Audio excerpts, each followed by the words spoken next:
ನಿಶ್ಚಿಂತರಾಗಿ ಕೇಳಿಸ್ಕೊಳ್ತಾರೆ. ಮನಸ್ಸನ್ನು ಏಕಾಗ್ರಗೊಳಿಸಲಿಕ್ಕೆ ಪರಮಾತ್ಮ ಆಕಾಶವಾಣಿ ಮುಖಾಂತರ ನಮ್ಮ ಮನಸ್ಸನ್ನು ಕಂಟ್ರೋಲಿಂಗ್ ಪವರ್, ರೂಲಿಂಗ್ ಪವರನ್ನು ವೃದ್ಧಿ ಮಾಡಿಕೊಳ್ಳುವುದಕ್ಕಾಗಿ ಈಶ್ವರ ಆಕಾಶವಾಣಿಯನ್ನು ನುಡಿಸ್ತಾ ಇದ್ದಾರೆ. ನಾವೆಲ್ಲರೂ ಏಕ್ದಮ್ ಜಾಗೃತ ಅವಸ್ಥೆಯಲ್ಲಿದ್ದು ಆಕಾಶವಾಣಿಯನ್ನು ಆಲಿಸ್ತಾ ಇದ್ದೇವೆ. ಆಕಾಶವಾಣಿಯನ್ನು ಆಲಿಸ್ತಾ ಇದ್ದೇವೆ.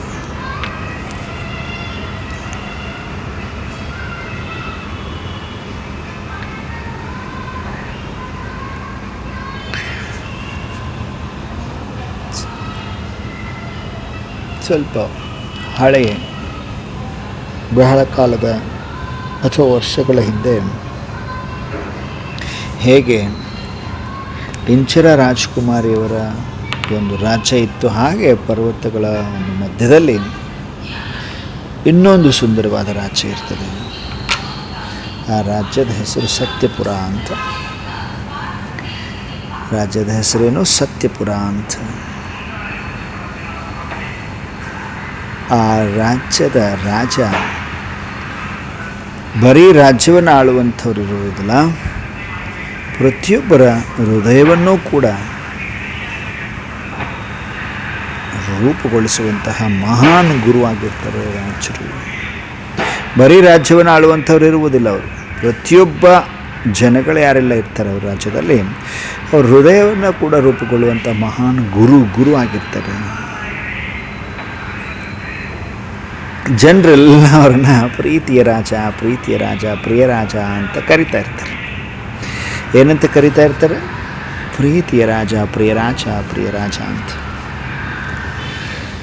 ರಾಜನ ಅರಮನೆಯಲ್ಲಿ ಒಂದು ಬಹಳ ವಿಶೇಷವಾದ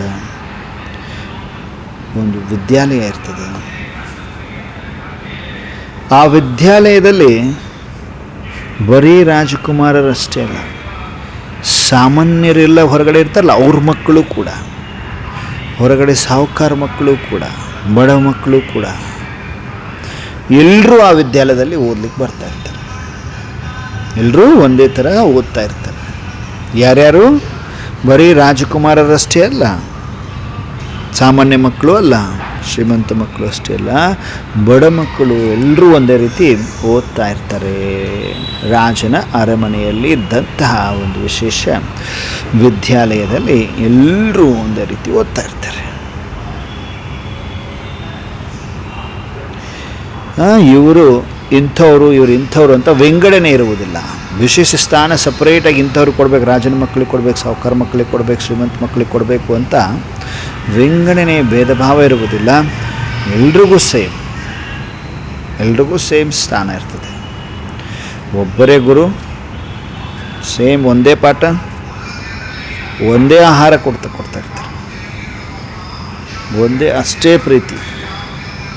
ಎಲ್ರದ್ದು ಓದುವಂತಹ ವಿದ್ಯಾರ್ಥಿಗಳದ್ದು ಗುರಿನೂ ಒಂದೇ ಇರ್ತದೆ. ರಾಜ ಯಾವಾಗಲೂ ಹೇಳ್ತಾ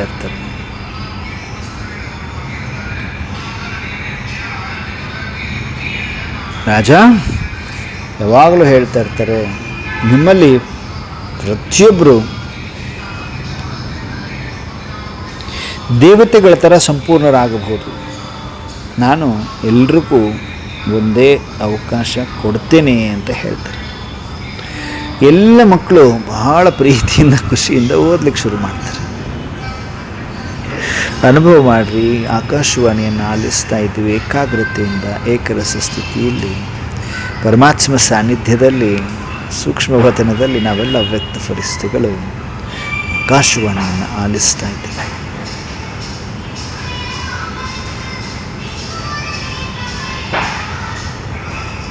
ರಾಜ ಏನು ಹೇಳ್ತಾ ಇರ್ತಾರೆ? ಪ್ರತಿಯೊಬ್ಬರು ದೇವತೆಗಳಂತೆ ಸಂಪೂರ್ಣ ಆಗಬಹುದು, ನಾನು ಎಲ್ರಿಗೂ ಒಂದೇ ಅವಕಾಶ ಕೊಡ್ತೇನೆ. ಎಲ್ಲ ಮಕ್ಕಳು ಬಹಳ ಖುಷಿ ಆಗ್ತಾರೆ. ಕಾಲ ಕಳೆದಂತೆ ಸ್ವಲ್ಪ ವರ್ಷಗಳು ಕಳೆದ ನಂತರ ಒಂದು ದಿನ ರಾಜ್ಯದಾದಂಥ ಒಂದು ಉತ್ಸವವನ್ನು, ಪ್ರೋಗ್ರಾಮನ್ನು, ಜಾತ್ರೆ ತರಹ ಉತ್ಸವವನ್ನು ಘೋಷಣೆ ಮಾಡ್ತಾರೆ.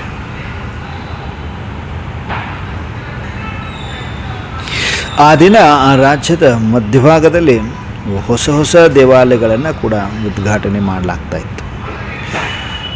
ಓಕೆ,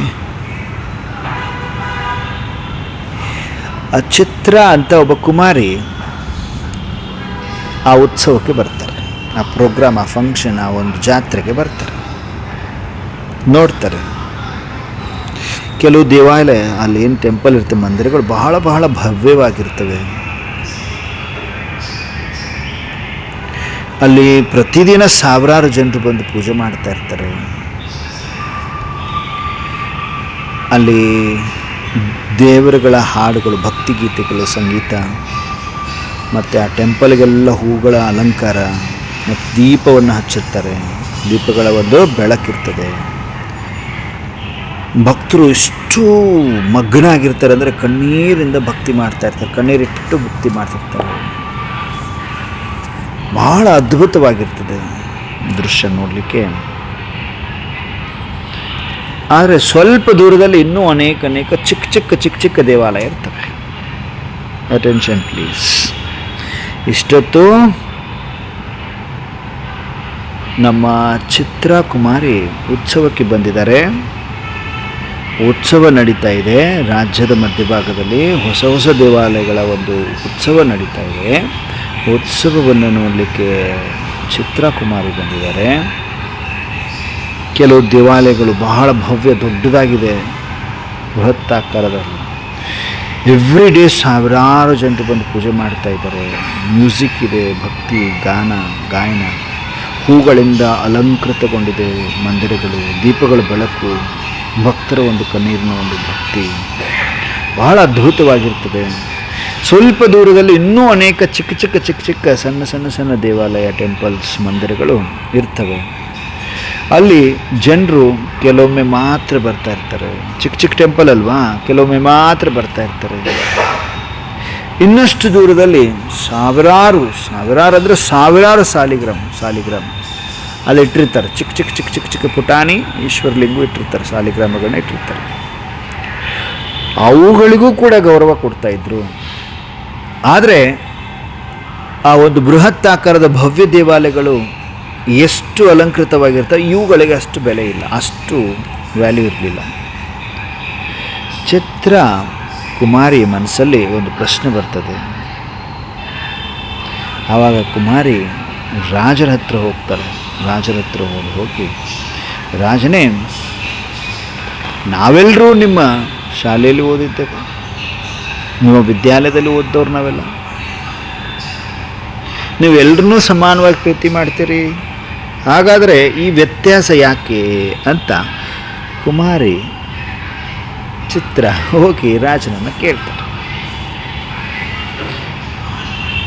ವ್ಯತ್ಯಾಸ ಏಕೆ ಅಂದರೆ, ನೋಡಿ, ಅಲ್ಲಿ ಬೃಹತ್ ಆಕಾರದ ಒಂದು ಟೆಂಪಲ್, ಮಂದಿರಗಳಲ್ಲಿ ಎವ್ರಿ ಡೇ ಪ್ರತಿದಿನ ಸಾವಿರಾರು ಭಕ್ತರು ಬರ್ತಾರೆ, ಪೂಜೆ ಮಾಡ್ತಾರೆ, ಪೂಜೆ ನಡೀತಾನೇ ಇದೆ. ಇನ್ನೂ ಸ್ವಲ್ಪ ದೂರ ಹೋದರೆ ಚಿಕ್ಕ ಮಂದಿರಗಳಲ್ಲಿ ಒಂದೊಂದು ಸಾರಿ, ಯಾವಾಗ ಒಂದು ಸಾರಿ ಅಮಾವಾಸ್ಯೆ ಹುಣ್ಣಿಮೆಗೆ ಒಂದು ಸಾರಿ ಮಾಡ್ತಾ ಇದ್ದಾರೆ ಪೂಜೆಯನ್ನು. ಇನ್ನು ಶಾಲಿಗ್ರಾಮ ಇದ್ದಾವೆ, ಅವಕ್ಕೂ ವ್ಯಾಲ್ಯೂ ಇದೆ, ಬಟ್ ಅಷ್ಟೇ ಇದೆ. ಯಾಕೆ ಹಿಂಗೆ ಅಂತ ಕೇಳ್ತಾರೆ ನಮ್ಮ ಚಿತ್ರ ಕುಮಾರಿ. ರಾಜ ನಗ್ತಾ ಹೇಳ್ತಾರೆ, ನಿನಗೆ ಉತ್ತರ ಬೇಕಾದ್ರೆ ನನ್ನ ಜೊತೆಗೆ ಬಾ ಅಂತ ಹೇಳ್ತಾನೆ ರಾಜ ಬರೀ ರಾಜ ಆಳುವಂಥವ್ರಲ್ಲ, ಯಾಕೆಂದರೆ ಮಹಾನ್ ಇರ್ತಾರೆ, ವಿದ್ವಾನ್ ಇರ್ತಾರೆ ರಾಜ ಆ ಕುಮಾರಿಯನ್ನು ಒಂದು ದೊಡ್ಡ ಆ ಶಾಲೆ ಕರ್ಕೊಂಡು, ಶಿಲ್ಪಿ ಒಂದು ಶಾಲೆ ಇರ್ತದೆ, ಅದರಲ್ಲಿ ಕರ್ಕೊಂಡು ಹೋಗ್ತಾರೆ. ಅಲ್ಲಿ ಆ ದೊಡ್ಡದಾದ ಒಂದು ಶಿಲ್ಪಿಗಳು, ಆ ದೊಡ್ಡದಾದ ಒಂದು ಬೃಹತ್ ಆಕಾರದ ಒಂದು ಹಾಲಲ್ಲಿ ಆ ಶಾಲೆ, ಅದು ಶಿಲ್ಪಿಗಳನ್ನ ರಚನೆ ಮಾಡುವಂಥ ಶಾಲೆ ಇರ್ತದೆ, ಅಲ್ಲಿ ಕರ್ಕೊಂಡು ಬರ್ತಾರೆ. ಅಲ್ಲಿ ನೂರಾರು ಶಿಲ್ಪಿಗಳು ಕೆಲಸ ಮಾಡ್ತಾ ಇರ್ತಾರೆ, ಶಿಲೆ ಕೆತ್ತೋರು ಇರ್ತಾರಲ್ಲ.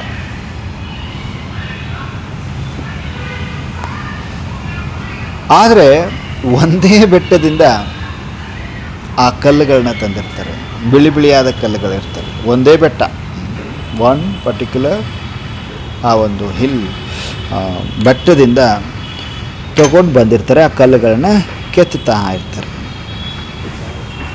ಆವಾಗ ಚಿತ್ರ ಕುಮಾರಿ ಆಶ್ಚರ್ಯದಿಂದ ನೋಡ್ತಾ, ಒಂದೇ ಕಲ್ಲಿನಿಂದ ಒಂದೇ ಶಿಲ್ಪಿಗಳು, ಒಂದೇ ಉಪಕರಣ, ಆದರೆ ಕೆಲವು ಮೂರ್ತಿಗಳು ದೇವಾಲಯಕ್ಕೆ ಹೋಗ್ತಾ ಇದ್ದಾವೆ, ಇನ್ನು ಕೆಲವು ಅರಮನೆಗೆ ಹೋಗ್ತಾ ಇದ್ದಾವೆ, ಕೆಲವು ಮಾರ್ಕೆಟ್ಗೆ ಹೋಗ್ತಾ ಇದ್ದಾವೆ, ಮತ್ತು ಇನ್ನು ಕೆಲವು ಅಲ್ಲೇ ಸೈಡಲ್ಲಿ ಬಿದ್ದಿದ್ದಾವೆ. ಚಿತ್ರ ಯಾಕೆ ಹಿಂಗೆ ಅಂತ ಕೇಳ್ತಾರೆ ಅವರಿಗೆ. ಯಾರಿಗೆ? ರಾಜನಿಗೆ. ಆಮೇಲೆ ಎಲ್ಲ ಶಿಲ್ಪಿಗಳು ಇರ್ತಾರಲ್ಲ, ಅವರು ಕೇಳಿಸ್ಕೊಳ್ತಾರೆ ಯಾಕೆ ಹಿಂಗೆ ಅಂತ ಈ ಕುಮಾರಿ ಕೇಳಿಸ್ಕೊಳ್ತಾರೆ ಅವರು. ಆವಾಗ ಒಬ್ಬರು ಭಾಳ ಏಜ್ಡ್ ಇರ್ತಾರೆ, ವಯಸ್ಸಾಗಿರುವಂಥ ಒಬ್ಬ ವೃದ್ಧ ಶಿಲ್ಪಿ ಆನ್ಸರ್ ಮಾಡ್ತಾರೆ. ಏನು ಆನ್ಸರ್ ಮಾಡ್ತಾರೆ? ಆ ವೃದ್ಧ ಶಿಲ್ಪಿ, ಆ ವಯಸ್ಸಾಗಿರುವ ಮುದುಕ ಶಿಲ್ಪಿ ಏನಿರ್ತಾರೆ, ನಮ್ಮ ಚಿತ್ರ ಕುಮಾರಿಗೆ ಆನ್ಸರ್ ಮಾಡ್ತಾರೆ, ಕಲ್ಲಿನ ಗುಣವೇ ಕಾರಣ ಅಂತ. ನೋಡು ಅಂತ 2 ಮೂರ್ತಿಗಳನ್ನ ತೋರಿಸ್ತಾರೆ. ಯಾರು?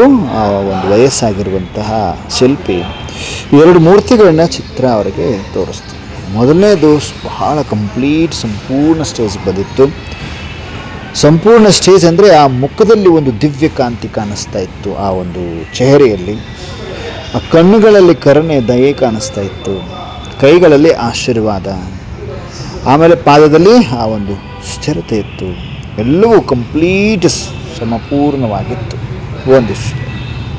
2ನೇ ಮೂರ್ತಿ ಚೆನ್ನಾಗಿತ್ತು, ಸುಂದರವಾಗಿತ್ತು, ಆದರೆ ಒಂದು ಬೆರಳು ಮುಕ್ಕಾಗಿತ್ತು. ಏನು ಹೇಳ್ತೀರ ಅದಕ್ಕೆ? ಕಟ್ಟಾಗಿತ್ತು. ಮುಕ್ಕಾಗಿದೆ ಮೂರ್ತಿ ಅಂತಿರಲ್ಲ, ಹಾಗೆ ಬೆರಳು ಮುರಿದಿತ್ತು. ಮೂಗಿನಲ್ಲಿ ಕ್ರ್ಯಾಕ್ ಬಿದ್ದಿತ್ತು. ಮೂಗಿದೆಯಲ್ವಾ, ಶಿಲಕ್ಕೆತ್ತಿದ್ದಾನೆ, ಮೂಗಿನಲ್ಲಿ ಕ್ರ್ಯಾಕ್ ಬಿಟ್ಟಿದೆ ಅಂತ. ಮುಕ್ಕಾಗಿದೆ ಏನೋ ಹೇಳ್ತಿರಲ್ವಾ, ಗಣಪತಿ ಏನೋ ಸ್ವಲ್ಪ ಕ್ರ್ಯಾಕ್ ಆದರೆ ಮುಕ್ಕಾಗಿದೆ ಅಂತಿರಲ್ಲ, ಮುಕ್ಕಾಗಿತ್ತು. ಮೂಗಿನಲ್ಲಿ ಒಂದು ಬಿರುಕು ಬಿಟ್ಟಿತ್ತು. ಕಿವಿ ಪೂರ್ತಿ ಕಿವಿ ಇರುವುದಿಲ್ಲ. ಅದು 2ನೇ ಮೂರ್ತಿ ಸುಂದರ ಆಗಿತ್ತು, ಆದರೆ ಬೆರಳು ಕಟ್ಟಾಗಿತ್ತು, ಮುರಿದಿತ್ತು. ಆ ಮೂಗೇನಿದೆಯಲ್ಲ ಅಲ್ಲಿ ಬಿರುಕು ಬಿಟ್ಟಿತ್ತು, ಕಿವಿ ಕಂಪ್ಲೀಟ್ ಆಗಿರಲಿಲ್ಲ. ಶಿಲ್ಪಿ ಕೇಳ್ತಾನೆ, ಈ ಎರಡರಲ್ಲಿ ದೇವಾಲಯಕ್ಕೆ ಯಾವುದು ಹೋಗ್ತದೆ ಹೇಳಮ್ಮ ಅಂತ ನಮ್ಮ ಚಿತ್ರ ಅವ್ರಿಗೆ ಕೇಳ್ತಾರೆ. ಸಂಪೂರ್ಣ ಇರುವಂತಹ ಮೂರ್ತಿ ಹೋಗ್ತದೆ. ಮತ್ತೊಂದು ಅದಕ್ಕೂ ಗೌರವ ಕೊಡ್ತಾರೆ, ಆದರೆ ದೇವಾಲಯಕ್ಕೆ ಅಲ್ಲ. ಇನ್ನೊಂದು ಮುಕ್ಕಾಗಿದೆ ಮೂರ್ತಿ, ಅದಕ್ಕೂ ಗೌರವ ಇದೆ, ಆದರೆ ದೇವಾಲಯಕ್ಕೆ ಅಲ್ಲ. ಅದು ದೇವಾಲಯಕ್ಕೆ ಹೋಗುವುದಿಲ್ಲ. ರಾಜ ಆವಾಗ ಬಹಳ ಸೂಕ್ಷ್ಮವಾಗಿ ಹಗುರವಾಗಿ ಹೇಳ್ತಾರೆ, ಮಕ್ಕಳ ವಿಷಯವೂ ಕೂಡ ಹಿಂಗೆ ನೋಡಮ್ಮ ಅಂತ ಚಿತ್ರ ಕುಮಾರಿಗೆ ಹೇಳ್ತಾರೆ. ರಾಜ ಕುಮಾರಿಯನ್ನು ಮತ್ತೊಂದು ಕೋಣೆಗೆ ಕರ್ಕೊಂಡು ಹೋಗ್ತಾರೆ. ದೊಡ್ಡದಲ್ವಾ, ಶಿಲೆಯ ಒಂದು ಶಿಲ್ಪಿಗಳ ಒಂದು ದೊಡ್ಡದಾದ ಹಾಲು, ವಿದ್ಯಾಲಯ. ಮತ್ತೊಂದು ಕೋಣೆ ಕರ್ಕೊಂಡು ಹೋದ್ಮೇಲೆ ಅಲ್ಲಿ 5 ಬಾಗಿಲುಗಳಿದೆ. ಎಷ್ಟು? 5 ಬಾಗಿಲುಗಳಿದೆ. ಮೊದಲನೇ ಬಾಗಿಲಿನಲ್ಲಿ ಬಹಳ ಸುಂದರವಾದ ದೃಶ್ಯಗಳನ್ನ ಕೆತ್ತಿದ್ದಾರೆ. 2ನೇದರಲ್ಲಿ ರುಚಿಕರ ಆಹಾರ, ಬಹಳ ರುಚಿಕರ ಆಹಾರ. 3ನೇದಲ್ಲಿ ಮ್ಯೂಸಿಕ್ ಇದೆ. 4ನೇದರಲ್ಲಿ ಕನ್ನಡಿ ಇದೆ. 5ನೇದರಲ್ಲಿ ಬಹಳ ಸಾಫ್ಟ್ ಆಗಿರುವಂತಹ ಬೆಡ್ ಇದೆ, ಹಾಸಿಗೆ ಇದೆ. ರಾಜ ಹೇಳ್ತಾರೆ, ಇವು ಶತ್ರುಗಳಲ್ಲ, ಆದರೆ ಇವುಗಳ ಮೇಲೆ ನೀವು ಜಯ ಅಂದರೆ ವಿಕ್ಟರಿ ಗೆಲ್ಲದಿದ್ದರೆ ಆತ್ಮದಲ್ಲಿ ಬೆರಕುಗಳನ್ನ ಉಂಟು ಮಾಡ್ತದೆ ಅಂತ.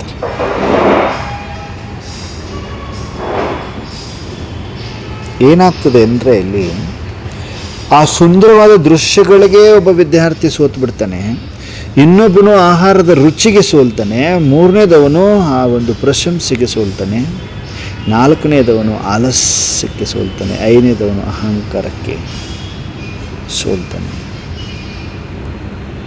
ರಾಜ ಹೇಳ್ತಾರೆ,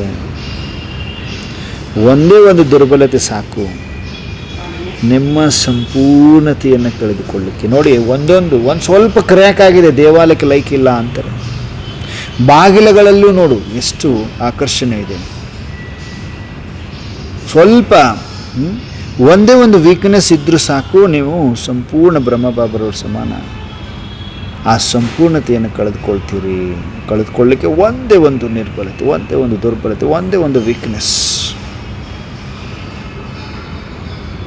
ಅಂತ ಹೇಳ್ತಾ ರಾಜ ಆ ಕುಮಾರಿ ಚಿತ್ರ ಅವ್ರನ್ನ ಆ ಟೆಂಪಲ್ ಮಂದಿರದ ಒಳಗಡೆ ಕರ್ಕೊಂಡು ಹೋಗ್ತಾರೆ. ಅಲ್ಲಿ ಬೇರೆ ಬೇರೆ ಬೇರೆ ದೇವಿಗಳ ಮೂರ್ತಿ ಇದೆ. ಸರಸ್ವತಿ, ಲಕ್ಷ್ಮಿ, ದುರ್ಗಾ, ಮಹಾವೀರ ಹನುಮಾನ್, ವಿಘ್ನ ವಿನಾಶ ಗಣೇಶ್, ಯಾರೆಲ್ಲ ಇದ್ದಾರೆ? ಸರಸ್ವತಿ, ಲಕ್ಷ್ಮಿ, ದುರ್ಗಾ, ಸಂತೋಷಿ, ವಿಘ್ನ ವಿನಾಶ ಗಣೇಶ್, ಮಹಾವೀರ ಹನುಮಾನ್, ಇವೆಲ್ಲ ಮೂರ್ತಿಗಳು, ದೇವತೆಗಳ ಮೂರ್ತಿ ಇದ್ದಾವೆ. ಆವಾಗ ಚಿತ್ರ ಕುಮಾರಿ ಕೇಳ್ತಾರೆ, ಇವರೆಲ್ಲ ಯಾರು ಅಂತ ರಾಜನಿಗೆ ಕೇಳಿದರೆ ರಾಜ ನಗ್ತಾನೆ. ಇವರೆಲ್ಲ ಏನಿದಾರಲ್ಲಮ್ಮ, ಇವರೆಲ್ಲ ಒಂದು ಸಾರಿ ನನ್ನ ವಿದ್ಯಾರ್ಥಿಗಳಾಗಿದ್ದರು ಅಂತಾರೆ. ಯಾರೆಲ್ಲ? ದುರ್ಗೆ, ಲಕ್ಷ್ಮಿ, ವಿಘ್ನ ವಿನಾಶ ಗಣೇಶ್, ಸರಸ್ವತಿ, ಸಂತೋಷಿ, ಮಹಾವೀರ ಹನುಮ, ಇವರೆಲ್ಲ ನನ್ನ ವಿದ್ಯಾರ್ಥಿಗಳಾಗಿದ್ದರು ಅಂತ.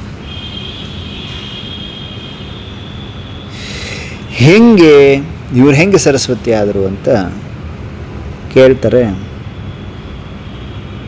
ಚಿತ್ರಕುಮಾರಿಯವರು.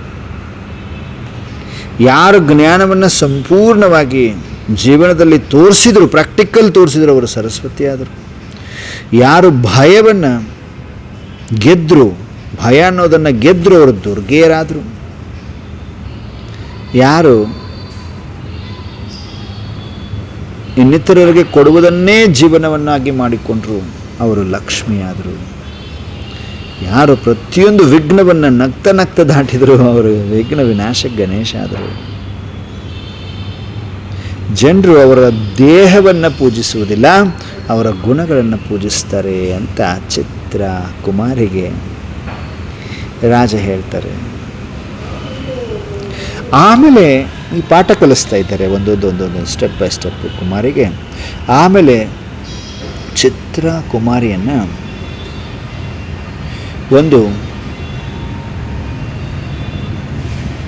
ಒಂದು ಸರೋವರಕ್ಕೆ ಕರ್ಕೊಂಡು ಹೋಗ್ತಾರೆ. ಅಲ್ಲಿ ಸಾವಿರಾರು ಕಮಲದ ಹೂಗಳು ಅರಳಿರ್ತವೆ. ಬಹಳ ಕಮಲದ ಹೂಗಳು ಅರಳಿರ್ತವೆ. ರಾಜ ಚಿತ್ರ ನಮ್ಮ ಕುಮಾರಿಗೆ ಕೇಳ್ತಾರೆ, ಇವೆಲ್ಲ ಈ ಕಮಲದ ಹೂಗಳು ಎಲ್ಲಿದ್ದಾವೆ ಅಂತ ಕೇಳಿದರೆ ಕುಮಾರಿ ಆನ್ಸರ್ ಮಾಡ್ತಾರೆ, ಇವೆಲ್ಲ ಕೆಸರಲ್ಲಿದ್ದಾವೆ ರಾಜ ಅಂತ. ಆದರೆ ಕೆಸರು ಅಂಟ್ಕೊಂಡಿದೆಯಾ ಅಂತ ಕೇಳ್ತಾರೆ. ಇಲ್ಲ ಅಂತಾರೆ. ನನ್ನ ಮಕ್ಕಳು ಕೂಡ ಜಗತ್ತಲ್ಲಿರಬೇಕು, ಆದರೆ ಪ್ರಪಂಚ, ಈ ಭೌತಿಕ ಪ್ರಪಂಚದಲ್ಲಿ ಏನು ನಡೀತಿದೆ ಅದು ಮನಸ್ಸಿಗೆ ಅಂಟುಕೋಬಾರದು ಅಂತ ರಾಜ ಹೇಳ್ತಾರೆ. ರಾಜ ಬೇರೆ ಯಾರು ಅಲ್ಲ, ಬ್ರಹ್ಮ ಬಾಬಾ ಶಿವಬಾಬರವರ ನಾವು ಹೊಂದಿರುವ ಬಾಪದಾದ. ಮತ್ತು ಇಬ್ಬರು ಸೇವಕರು ರಾಜನ ಒಂದು ಖಜಾನೆಯನ್ನು ಹೊತ್ಕೊಂಡು ಹೋಗ್ತಾ ಇರ್ತಾರೆ. ಒಬ್ಬನು ಬಹಳ ಭಯದಿಂದ, ಇನ್ನೊಬ್ಬ ಬಹಳ ಖುಷಿಯಿಂದ. ಯಾಕೆ ಹೆಂಗೆ ಅಂತ ಕೇಳ್ತಾರೆ. ಯಾರು? ಚಿತ್ರ ಅವರು. ಇಬ್ಬರು ಸೇವಕರಿದ್ದಾರೆ. ರಾಜನ ಒಂದು ಖಜಾನೆ ಏನಿದೆ ಅದನ್ನು ಹೊತ್ಕೊಂಡು ಹೋಗ್ತಾ ಇದ್ದಾರೆ. ಒಬ್ಬರು ಭಾಳ ಭಯದಿಂದ ಹೊತ್ಕೊಂಡು ಹೋಗ್ತಾರೆ, ಇನ್ನೊಬ್ಬರು ಬಹಳ ಖುಷಿಯಿಂದ ಹೊತ್ಕೊಂಡು ಹೋಗ್ತಾ ಇದ್ದಾರೆ. ಆವಾಗ ನಮ್ಮ ಕುಮಾರಿ ಚಿತ್ರ ಕೇಳ್ತಾರೆ, ರಾಜ ಆನ್ಸರ್ ಮಾಡ್ತಾರೆ, ಏನು? ಮೊದಲನೇದವನು ಯಾರಿದ್ದಾರೆ, ಇದು ನನ್ನದು ಅನ್ನುವಂತಹ ಭಾವನೆ ಇದೆ ಅವರಿಗೆ. ಎರಡನೇದವರಿಗೆ ಇದು ರಾಜಂದು, ನಾನು ಕೇವಲ ಟ್ರಸ್ಟಿ. ಅದಕ್ಕೆ ಅವನು ಹಗುರವಾಗಿದ್ದಾನೆ. ಟ್ರಸ್ಟಿ ಹಾಕಿ ಹಗುರವಾಗಿದ್ದ. ಮತ್ತೆ ಅಲ್ಲಿ ಸರೋವರದ ಹತ್ರ ಒಂದು ಕಾರಂಜಿ ಇರ್ತದೆ. ಕಾರಂಜಿ ಹತ್ರ ಕರ್ಕೊಂಡೋಗಿ ನಿಲ್ತಾರೆ ಚಿತ್ರ ಕುಮಾರಿಯವರು. ಆ ಕಾರಂಜಿ ಬಟನ್ ಇರ್ತದಲ್ವಾ, ಸ್ವಿಚ್ ಇರ್ತದೆ. ಸ್ವಿಚ್ ಆನ್ ಮಾಡಿದ ತಕ್ಷಣ ಕಾರಂಜಿ ನಿರಂತರವಾಗಿ ಎಲ್ಲ ಕಡೆ ಸ್ಪ್ರೆಡ್ ಆಗ್ತದೆ. ಅದೆಲ್ಲ ಹರಿತಿದೆ.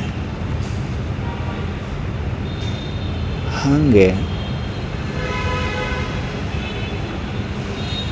ಇಲ್ಲಿ ಏನಾಗ್ತಾ ಇದೆ ಅಂದರೆ, ಬ್ರಹ್ಮ ಬಾಬಾ ರಾಜನ ರೂಪದಲ್ಲಿ ಈ ಕುಮಾರಿಗೆ ಪಾಠ ಕಲಿಸ್ತಾ ಇದ್ದಾರೆ, ಅನುಭವಿಯನ್ನಾಗಿ ಮಾಡ್ತಾ ಇದ್ದಾರೆ, ತೋರಿಸ್ತಾ ಇದ್ದಾರೆ, ಜ್ಞಾನ ಸ್ವರೂಪರನ್ನಾಗಿ ಮಾಡ್ತಾ ಇದ್ದಾರೆ.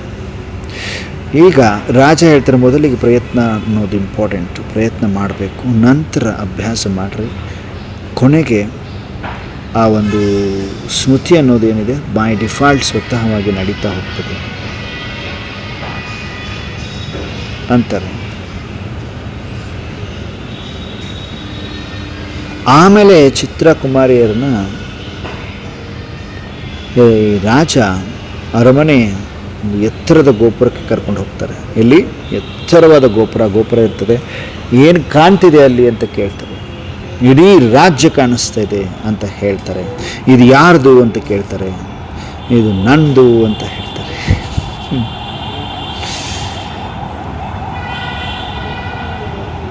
ನಂದು ಅಂದಾಗ ರಾಜ ನಗ್ತಾರೆ. ಇನ್ನೂ ಪಯಣ ಬಾಕಿ ಇದೆಯಮ್ಮ ಚಿತ್ರ ಕುಮಾರಿ ಅಂತ.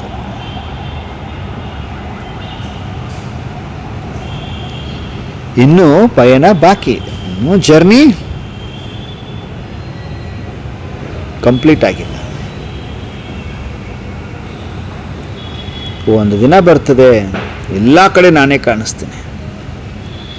ಏನು ಹೇಳ್ತಾರೆ ಬ್ರಹ್ಮಬಾಬಾ ಸಮಾನ ರಾಜ, ಒಂದು ದಿನ ಬರ್ತದೆ, ಎಲ್ಲಿ ನೋಡಿದರೂ ನಾನೇ ಕಾಣ್ತೇನೆ. ಸಂಬಂಧದಲ್ಲೂ ನಾನೇ, ಸಂಪತ್ತಿನಲ್ಲೂ ನಾನೇ, ಒಂದು ಸುಖದಲ್ಲೂ ನಾನೇ, ಖುಷಿಯಲ್ಲೂ ನಾನೇ, ಸಂತೋಷದಲ್ಲೂ ನಾನೇ.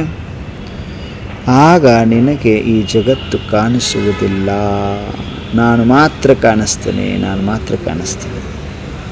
ಹಂಗೆ ಹೇಳ್ತಾರೆ ರಾಜ. ಎಷ್ಟು ವರ್ಷಗಳ ನಂತರ ಇವರು ವಿದ್ಯಾರ್ಥಿ ಅಲ್ವಾ, ಇವರಿಗೆಲ್ಲ ತೋರಿಸಿದ್ದಾರೆ. ಎಲ್ಲ ಹೇಗೆ ಬ್ರಹ್ಮಬಾಬಾ ದಾದೀಜಿಗೆ ಯಾವ್ಯಾವ ಜಾಗದಲ್ಲಿ ಏನೈತಿ ಅಂತ ಎಲ್ಲವನ್ನು ತೋರಿಸಿದ್ರು, ಹಾಗೆ ನಮ್ಮ ಚಿತ್ರ ಕುಮಾರಿಯವರಿಗೆ ತೋರಿಸ್ತಾರೆ ರಾಜ. ಬಹಳ ವರ್ಷಗಳ ನಂತರ, ಸ್ವಲ್ಪ ವರ್ಷಗಳು ಕಳೆದು ಹೋಗ್ತದೆ, ರಾಜ ಎಲ್ಲ ವಿದ್ಯಾರ್ಥಿಗಳನ್ನ ಮತ್ತೆ ಕರೀತಾರೆ. ಓಕೆ, ಎಲ್ಲ ವಿದ್ಯಾರ್ಥಿಗಳನ್ನ ಮತ್ತೆ ಕರೀತಾರೆ. ಎಲ್ಲ ವಿದ್ಯಾರ್ಥಿನ ಕರೆದು ನೀವೇನು ಕಲ್ತ್ರಿ ಅಂತ ಕೇಳ್ತಾನೆ. ಒಬ್ಬ ವಿದ್ಯಾರ್ಥಿ ಹೇಳ್ತಾನೆ, ನಾನು ಜ್ಞಾನವನ್ನು ಕಲಿತೆ. ಇನ್ನೊಬ್ರು ಹೇಳ್ತಾರೆ, ನಾನು ಸೇವೆ ಮಾಡೋದನ್ನು ಕಲಿತೆ. ಇನ್ನೊಬ್ರು ಹೇಳ್ತಾರೆ, ನಾನು ತ್ಯಾಗ ಹೇಗೆ ಮಾಡಬೇಕು ಅನ್ನೋದು ಕಲಿತೆ. ಆದರೆ ಚಿತ್ರ ಕುಮಾರಿ ಸುಮ್ಮನೆ ಮೌನದಲ್ಲಿ ನಿಂತಿದ್ದಾರೆ. ಎಲ್ಲ ವಿದ್ಯಾರ್ಥಿಗಳು ಆನ್ಸರ್ ಮಾಡ್ತಾ ಇದ್ದಾರೆ. ಚಿತ್ರ ಕುಮಾರಿಯವರು ಬಹಳ ಮೌನದಲ್ಲಿ, ಸೈಲೆನ್ಸಲ್ಲಿ ನಿಂತ್ಕೊಂಡಿದ್ದಾರೆ. ಆವಾಗ ರಾಜ ಬ್ರಹ್ಮಬಾಬಾ ಕೇಳ್ತಾರೆ, ನೀನೇನು ಕಲ್ತಮ್ಮ ಅಂತ ಕೇಳ್ತಾರೆ. ಆವಾಗ ನಮ್ಮ ಚಿತ್ರ ಕುಮಾರಿಯ ಕಣ್ಣಲ್ಲಿ ನೀರು ಹರಿದು ಬರ್ತದೆ. ತಲೆ ಬಾಗ್ತಾರೆ. ರಾಜ, ನಾನಿನ್ನೂ ಕಲಿತಾ ಇದ್ದೀನಿ. ಏನು ಹೇಳ್ತಾರೆ ಕುಮಾರಿ? ಹೇ ರಾಜ, ನಾನಿನ್ನೂ ಕಲಿತಿದ್ದೀನಿ. ಇವರೆಲ್ಲ ಕಲ್ತ್ಬಿಟ್ಟಿದ್ದಾರ, ನಾನಿನ್ನೂ ಕಲಿತಾ ಇದ್ದೀನಿ ಅಂತಾರೆ.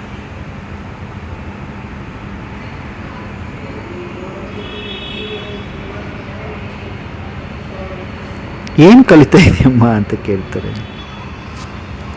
ಪ್ರತಿಯೊಂದು ಕ್ಷಣ ನಿಮ್ಮನ್ನು ಮರೆಯದೇ ಇರುವುದನ್ನು, ಯಾವಾಗಲೂ ನಿಮ್ಮನ್ನು ನೆನಪು ಮಾಡ್ಕೋಬೇಕು. ನಾನು ನಿಮ್ಮನ್ನು ಮರೆಯದೇ ಇರುವುದನ್ನು ಕಲಿತಾ ಇದ್ದೀನಿ. ಯಾವತ್ತೂ ಮರಿಬಾರ್ದಲ್ವ? ಅಟೆನ್ಷನ್. ಪ್ರತಿ ಕ್ಷಣ ನಿಮ್ಮನ್ನು ಮರೆಯದೇ ಇರುವುದನ್ನು, ಪ್ರತಿಯೊಂದು ಕರ್ಮ ಇಂದ್ರಿಯಗಳ ಮೇಲೆ ಜಯವನ್ನು ಸಾಧಿಸುವುದನ್ನು ಕಲಿತಾ ಇದ್ದೇನೆ. ನನ್ನದು ಅನ್ನುವಂತಹ ಭಾವನೆಯನ್ನು ಬಿಡುವುದನ್ನು ಕಲಿತಾ ಇದ್ದೇನೆ. ನನ್ನ ಪ್ರತಿಯೊಂದು ಉಸಿರನ್ನು ನಿಮ್ಮ ನೆನಪಾಗಿಸಬೇಕು ಅಂತ ಕಲಿತಾ ಇದ್ದೇನೆ. ನನ್ನ ಜೀವನವೇ ಪೂಜೆಯಾಗುವಂತೆ ಬದುಕುವುದನ್ನು ಕಲಿತಾ ಇದ್ದೇನೆ. ಏನು ಹೇಳ್ತಾರೆ ಕುಮಾರಿ ಲಾಸ್ಟಲ್ಲಿ? ನನ್ನ ಜೀವನವೇ ಪೂಜೆಯಾಗುವಂತೆ ಬದುಕುವುದನ್ನು ಇನ್ನೂ ಕಲಿತಾ ಇದ್ದೇನೆ. ನಾನು ಪ್ರತಿಯೊಂದು ಉಸಿರನ್ನು ನಿಮ್ಮ ನೆನಪಾಗಿಸುವುದನ್ನು ಕಲಿತಾ ಇದ್ದೇನೆ. ನನ್ನದು ಅನ್ನುವಂಥ ಭಾವನೆ ಬಿಡುವುದನ್ನು ಕಲಿತಾ ಇದ್ದೇನೆ. ಪ್ರತಿಯೊಂದು ಕರ್ಮ ಇಂದ್ರಿಯನ್ನು ಗೆಲ್ಲಬೇಕು, ಗೆಲ್ತಾ ಇದ್ದೇನೆ, ಗೆಲ್ಲುವುದನ್ನು ಕಲಿತಾ ಇದ್ದೇನೆ. ಪ್ರತಿಯೊಂದು ಕ್ಷಣ ನಿಮ್ಮನ್ನು ಮರೆಯದೇ ಇರುವುದನ್ನು ಕಲಿತಾ ಇದ್ದೇನೆ. ನಾನು ಕಲಿತಾ ಇದ್ದೇನೆ ರಾಜ, ಇನ್ನೂ ಕಲಿತಾ ಇದ್ದೇನೆ. ರಾಜ ಎದ್ದು ನಿಂತು ಆ ಕುಮಾರಿಯನ್ನು ಅಪ್ಪಿಕೊಳ್ತಾರೆ.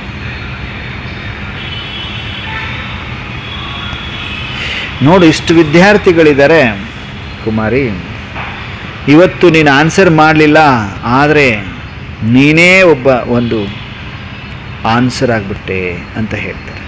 ನೀನು ಆನ್ಸರ್ ಮಾಡಲಿಲ್ಲ, ನೀನೇ ಉತ್ತರ ಹೇಳಿಲ್ಲ, ಉತ್ತರವೇ ನೀನಾದೆ ಅಂತ ಚಿತ್ರ ಕುಮಾರಿಗೆ ಹೇಳ್ತಾರೆ ರಾಜ. ರಾಜ ಅಂದರೆ ಬ್ರಹ್ಮ ಬಾಪ್ದಾದ. ಸೂಕ್ಷ್ಮವಾಗಿದೆ. ಆಕಾಶವಾಣಿ ಇದರಲ್ಲೊಂದು ನೀತಿ ಹೇಳ್ಕೊಡ್ತಾ ಇದೆ. ಎಲ್ಲರೂ ಪೂಜ್ಯರಾಗಬಹುದು, ಆದರೆ ಪರಮ ಪೂಜ್ಯರಾಗುವುದು ಸಂಪೂರ್ಣತೆಯಿಂದ ಮಾತ್ರ. ಸಂಪನ್ನತೆ ಮತ್ತು ಸಂಪೂರ್ಣತೆಯಿಂದ ಮಾತ್ರ. ಏನು ಹೇಳಿದರು ಆಕಾಶವಾಣಿ? ಏನು ಹೇಳ್ತು ನಮ್ಮೆಲ್ರಿಗೂ? ಈಗ ಎಲ್ಲರೂ ಪೂಜ್ಯರಾಗಬಹುದು, ಆದರೆ ಪರಮ ಪೂಜ್ಯರಾಗುವುದು ಸಂಪನ್ನತೆಯಿಂದ ಮಾತ್ರ. ಆತ್ಮಾಭಿಮಾನದಲ್ಲಿ ಸ್ಥಿರವಾಗುವುದು, ಎಲ್ಲ ಕರ್ಮ ಇಂದ್ರಿಯಗಳನ್ನು ಗೆಲ್ಲುವುದು, ಟ್ರಸ್ಟಿಯಾಗಿ ಬದುಕುವುದು, ಪರಮಾತ್ಮ ತಂದೆಯ ನೆನಪನ್ನು ಬಹಳ ಸದಾ ಅಖಂಡವಾಗಿರುವಂಥದ್ದು, ಸೇವೆಯೇ ನಿಮ್ಮ ಜೀವನವನ್ನಾಗಿಸಿಕೊಳ್ಳುವುದು, ಪ್ರತಿಯೊಂದು ದೈವಿ ಗುಣವನ್ನು ಸಂಪೂರ್ಣವಾಗಿ ಧಾರಣೆ ಮಾಡಿಕೊಳ್ಳುವುದು. ಆವಾಗಷ್ಟೇ ಆತ್ಮ ಬರೀ ನೆನಪಾಗುವುದಿಲ್ಲ, ಯುಗಾಂತರಗಳಿಗೂ ಕೂಡ ಅದನ್ನು ಆ ಆತ್ಮನ ಒಂದು ಆರಾಧನೆ ಆಗ್ತದೆ ಅಂತ ಹೇಳ್ತಾ ಆಕಾಶವಾಣಿ ಸಮಾಪ್ತಿ.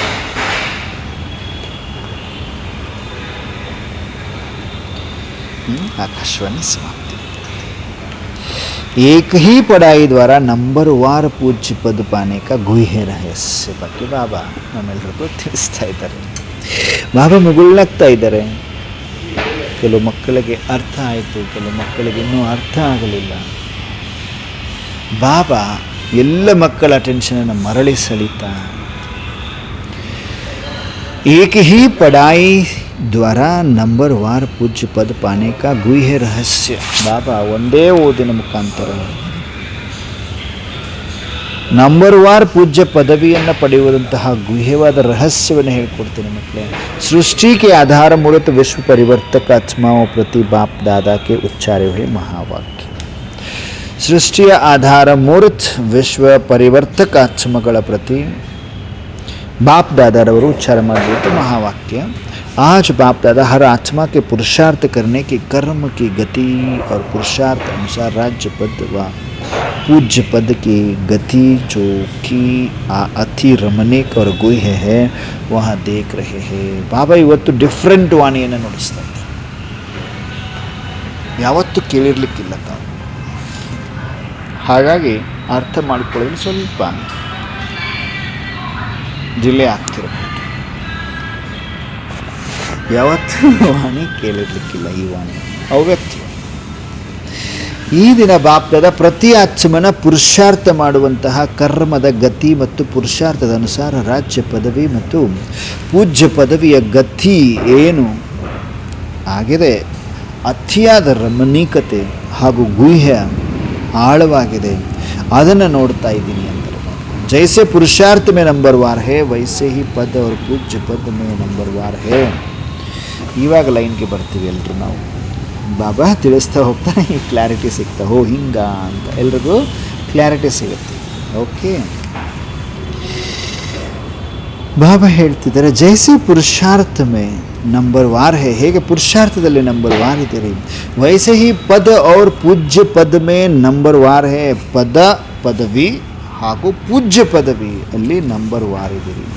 जो नंबर 1 श्रेष्ठ पुरुषार्थी है उन्हीं का राज्य पद और पूज्य पद अति श्रेष्ठ और गुह्य रहस्य भरा है. ಏನು ಹೇಳಿದ್ರು, ಯಾರು ನಂಬರ್ 1 ಶ್ರೇಷ್ಠ ಪುರುಷಾರ್ಥಿಯಾಗಿದ್ದೀರಿ ಅವರದೇ ರಾಜ್ಯ ಪದವಿ ಹಾಗೂ ಪೂಜ್ಯ ಪದವಿ ಅತಿ ಶ್ರೇಷ್ಠ ಹಾಗೂ ಆಳ ಗುಹ್ಯವಾದ ರಹಸ್ಯ ತುಂಬಿದೆ. पूज्य तो सब बनते हैं, सृष्टि के लिए सब पुरुषार्थी आत्माएं परम पूज्य है ನೋಡಿ. ಪೂಜ್ಯ ಅಂತರೂ ಎಲ್ಲರೂ ಆಗ್ತೀರಿ ಸೃಷ್ಟಿಗೋಸ್ಕರ. ಎಲ್ಲ ಪುರುಷಾರ್ಥಿ ಆತ್ಮಗಳು ಪರಮ पूज्य अष्ट रत्न है, वहाँ 108 की माला है, वहाँ 16,000 की माला है, वहाँ 9 लाख प्रजा पद वाले हैं, लेकिन सभी कोई न कोई रूप में पूज्य अवश्य बनते हैं. ಈ ಒಂದು ಗುಹ್ಯ ರಹಸ್ಯವನ್ನು ಅಂಡರ್ಲೈನ್ ಮಾಡಿಕೊಡ್ರಿ. ಏನು ಹೇಳಿದ್ರು ಪಾಪ? ಯಾರಿಗೆ ನೆನಪಿದೆ? ಎಲ್ಲರೂ ಆಕಾಶವಾಣಿಯಿಂದ ಹೊರಗಡೆ ಬಂದಿದ್ದೀರಿ, ಭಾವನ ಸಮೀಪದಲ್ಲಿದ್ದೀರಿ. ಅಟೆನ್ಷನ್ ಇದೆಯಾ ಅಥವಾ ಎಕ್ಸಾಸ್ಟ್ ಆಗ್ತಾ ಇದೆಯಾ ಬುದ್ಧಿಯಲ್ಲಿ? ಎಲ್ಲ ಜಾಸ್ತಿ ತುಂಬಿದೆಯಾ ಜ್ಞಾನ? बाबा ಏನು ಹೇಳಿದ್ರು ಈಗ? Attention please. जो नंबर 1 श्रेष्ठ पुरुषार्थ है उन्हीं का राज्य पद और पूज्य पद अति श्रेष्ठ और गुह्य रहस्य बड़ा है. पूज्य तो सब बनते हैं. Attention please. पूज्य तो सब बनते हैं, सृष्टि के लिए सब पुरुषार्थी आत्माएं परम पूज्य है. अष्ट रत्न है, वहाँ 108 की माला है, वहाँ 16,000 की माला है, वहाँ 9 लाख प्रजा पद वाले हैं, लेकिन सभी कोई न कोई रूप में पूज्य अवश्य बनते हैं. Triple underline. ಏನು ಹೇಳಿದ್ರು ಪಾಪ? ಹೇಳ್ರಿ ನೋಡೋಣ. ಹಿಂದಿ ಯಾರಿಗೆ ಅರ್ಥ ಆಯಿತು? ಏನು ಹೇಳಿದ್ರು ಅಪ್ಪಾಜಿ? ಹಿಂದಿ ಯಾರಿಗೆ ಅರ್ಥ ಆಗ್ತದೆ?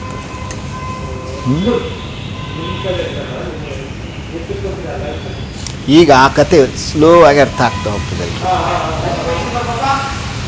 ಸ್ಲೋ ಆಗಿ ಅರ್ಥ ಆಗ್ತಾ ಹೋಗ್ತದೆ. ಬಾಬಾ ಏನು ಹೇಳ್ತಿದ್ದಾರೆ? Attention please. अष्ट रत्न है, वहाँ 108 की माला है, वहाँ 16,000 की माला है, वहाँ 9 लाख प्रजापद वाले हैं, लेकिन सभी कोई न कोई रूप में पूज्य अवश्य बनते हैं. अब तक भी अनेक अनगिनत सालिग्राम बनाकर पूजा करते हैं, लेकिन अनेक सालिग्राम रूप की पूजा और विशेष इष्ट देव के मंदिर रूप की पूजा, उसमें अंतर कितना होता है उनको जानते हो ना. सालिग्राम रूप में अनेकों की पूजा होती है और अष्ट देव के रूप में नामीग्रामी कोई कोई आत्मा की पूजा होती है. 16,000 की माला भी कभी कभी सुमिरन करते हैं. 108 की माला अनेक बार सुमिरन करते हैं. और अष्ट रत्नों को व अष्ट देवों को व देवियों को बाप के समान सदा अपने दिल में याद रखते हैं. इतना अंतर क्यों हुआ? अंडरलाइन. बाप दादा तो सर्व बच्चों को एक ही पढ़ाई, एक ही लक्ष्य, मनुष्य से देवता व विजयी रत्न बनने को देते हैं, फिर भी पूजन में इतना अंतर क्यों हुआ?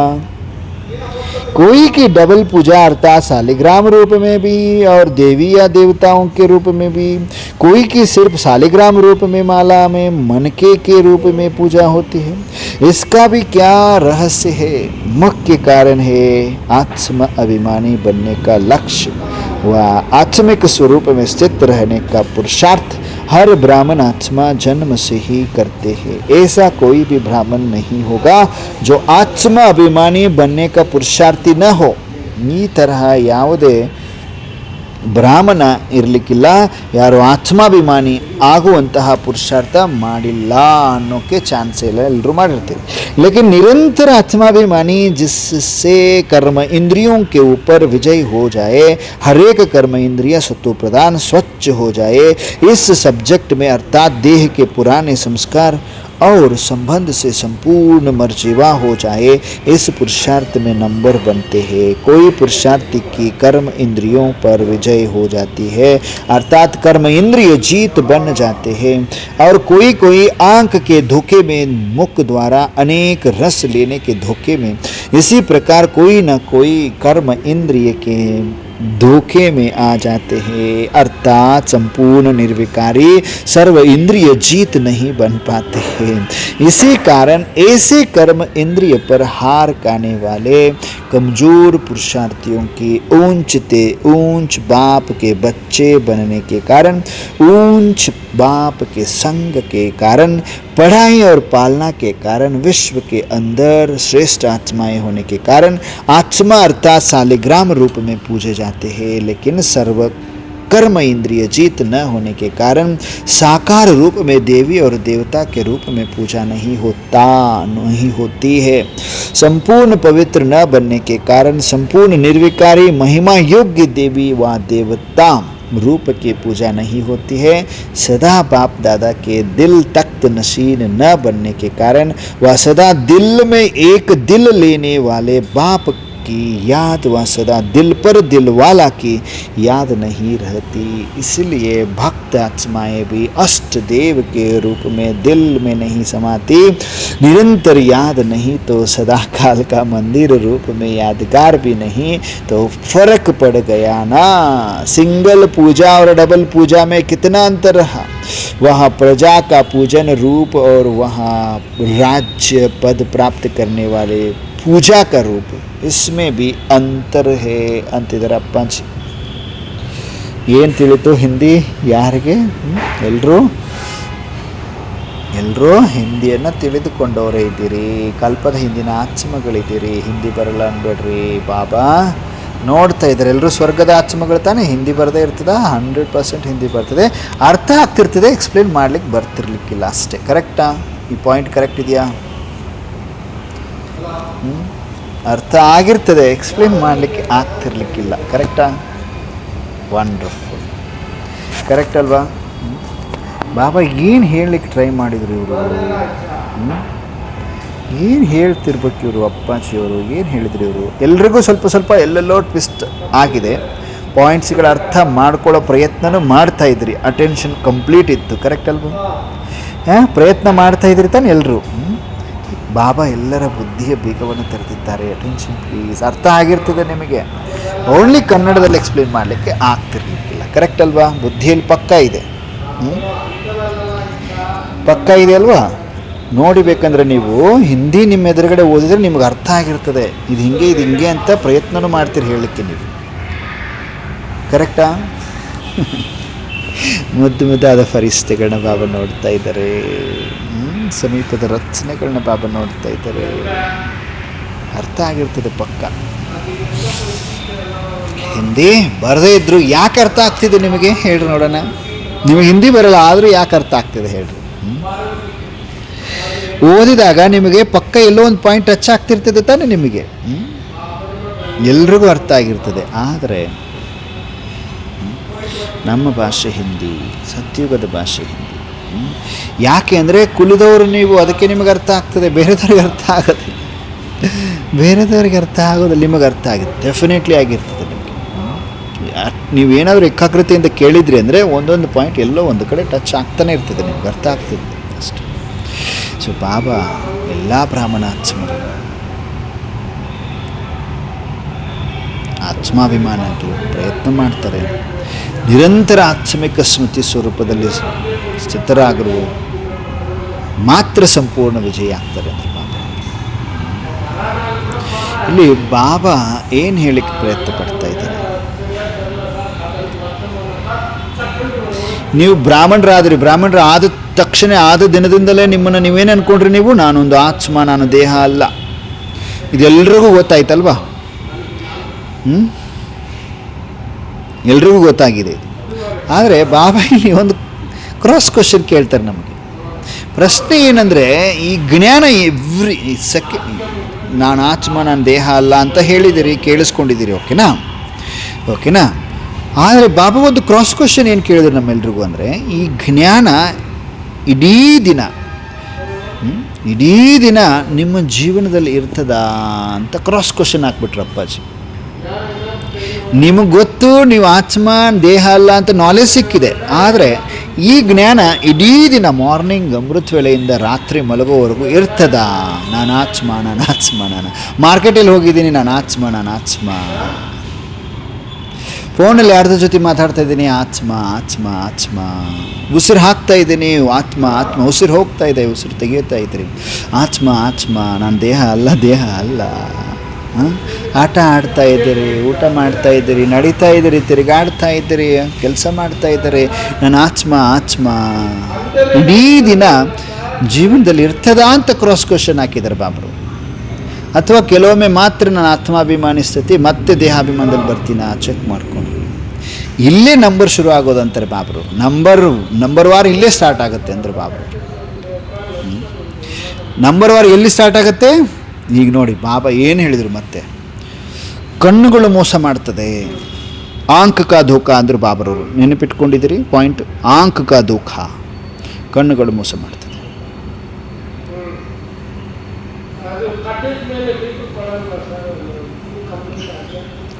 ಹರೀಶನ್ನ ಭಾಳ ಧ್ಯಾನದಿಂದ ಹೋಗ್ತಾರೆ. ನನ್ನ ಆತ್ಮ ಅಂತ ಹೋಗ್ತಾರೆ, ದಾರಿಯಲ್ಲಿ ಹೋಗ್ತಾ ಇದ್ದಾರೆ. ದಾರಿಯಲ್ಲಿ ಹೋಗ್ತಾ ಇದ್ದಾರೆ, ದಾವಣಗೆರೆ ಮೇನ್ ರೋಡಲ್ಲಿ ಹೋಗ್ತಾ ಇದ್ದಾರೆ. ನನ್ನ ಆತ್ಮ ಅಂತ ಭಾಳ ಧ್ಯಾನ ಇದೆ.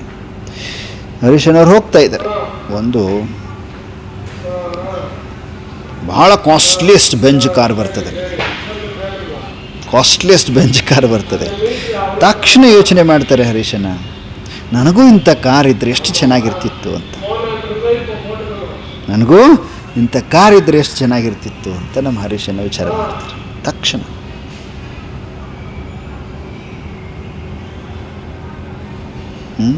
ಇಲ್ಲಿ ಕಣ್ಣು ಏನು ನೋಡ್ತು?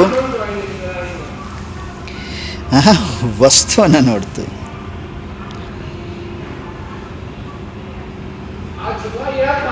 ಕರೆಕ್ಟಾ? ಒಂದೇ ಪೂಜೆ ಆಗುತ್ತೆ ಅಂತ ಹೇಳಿದ್ರು ಪಾಪ ಭಕ್ತರ ಹೃದಯದಲ್ಲಿ. ಇಲ್ಲಿ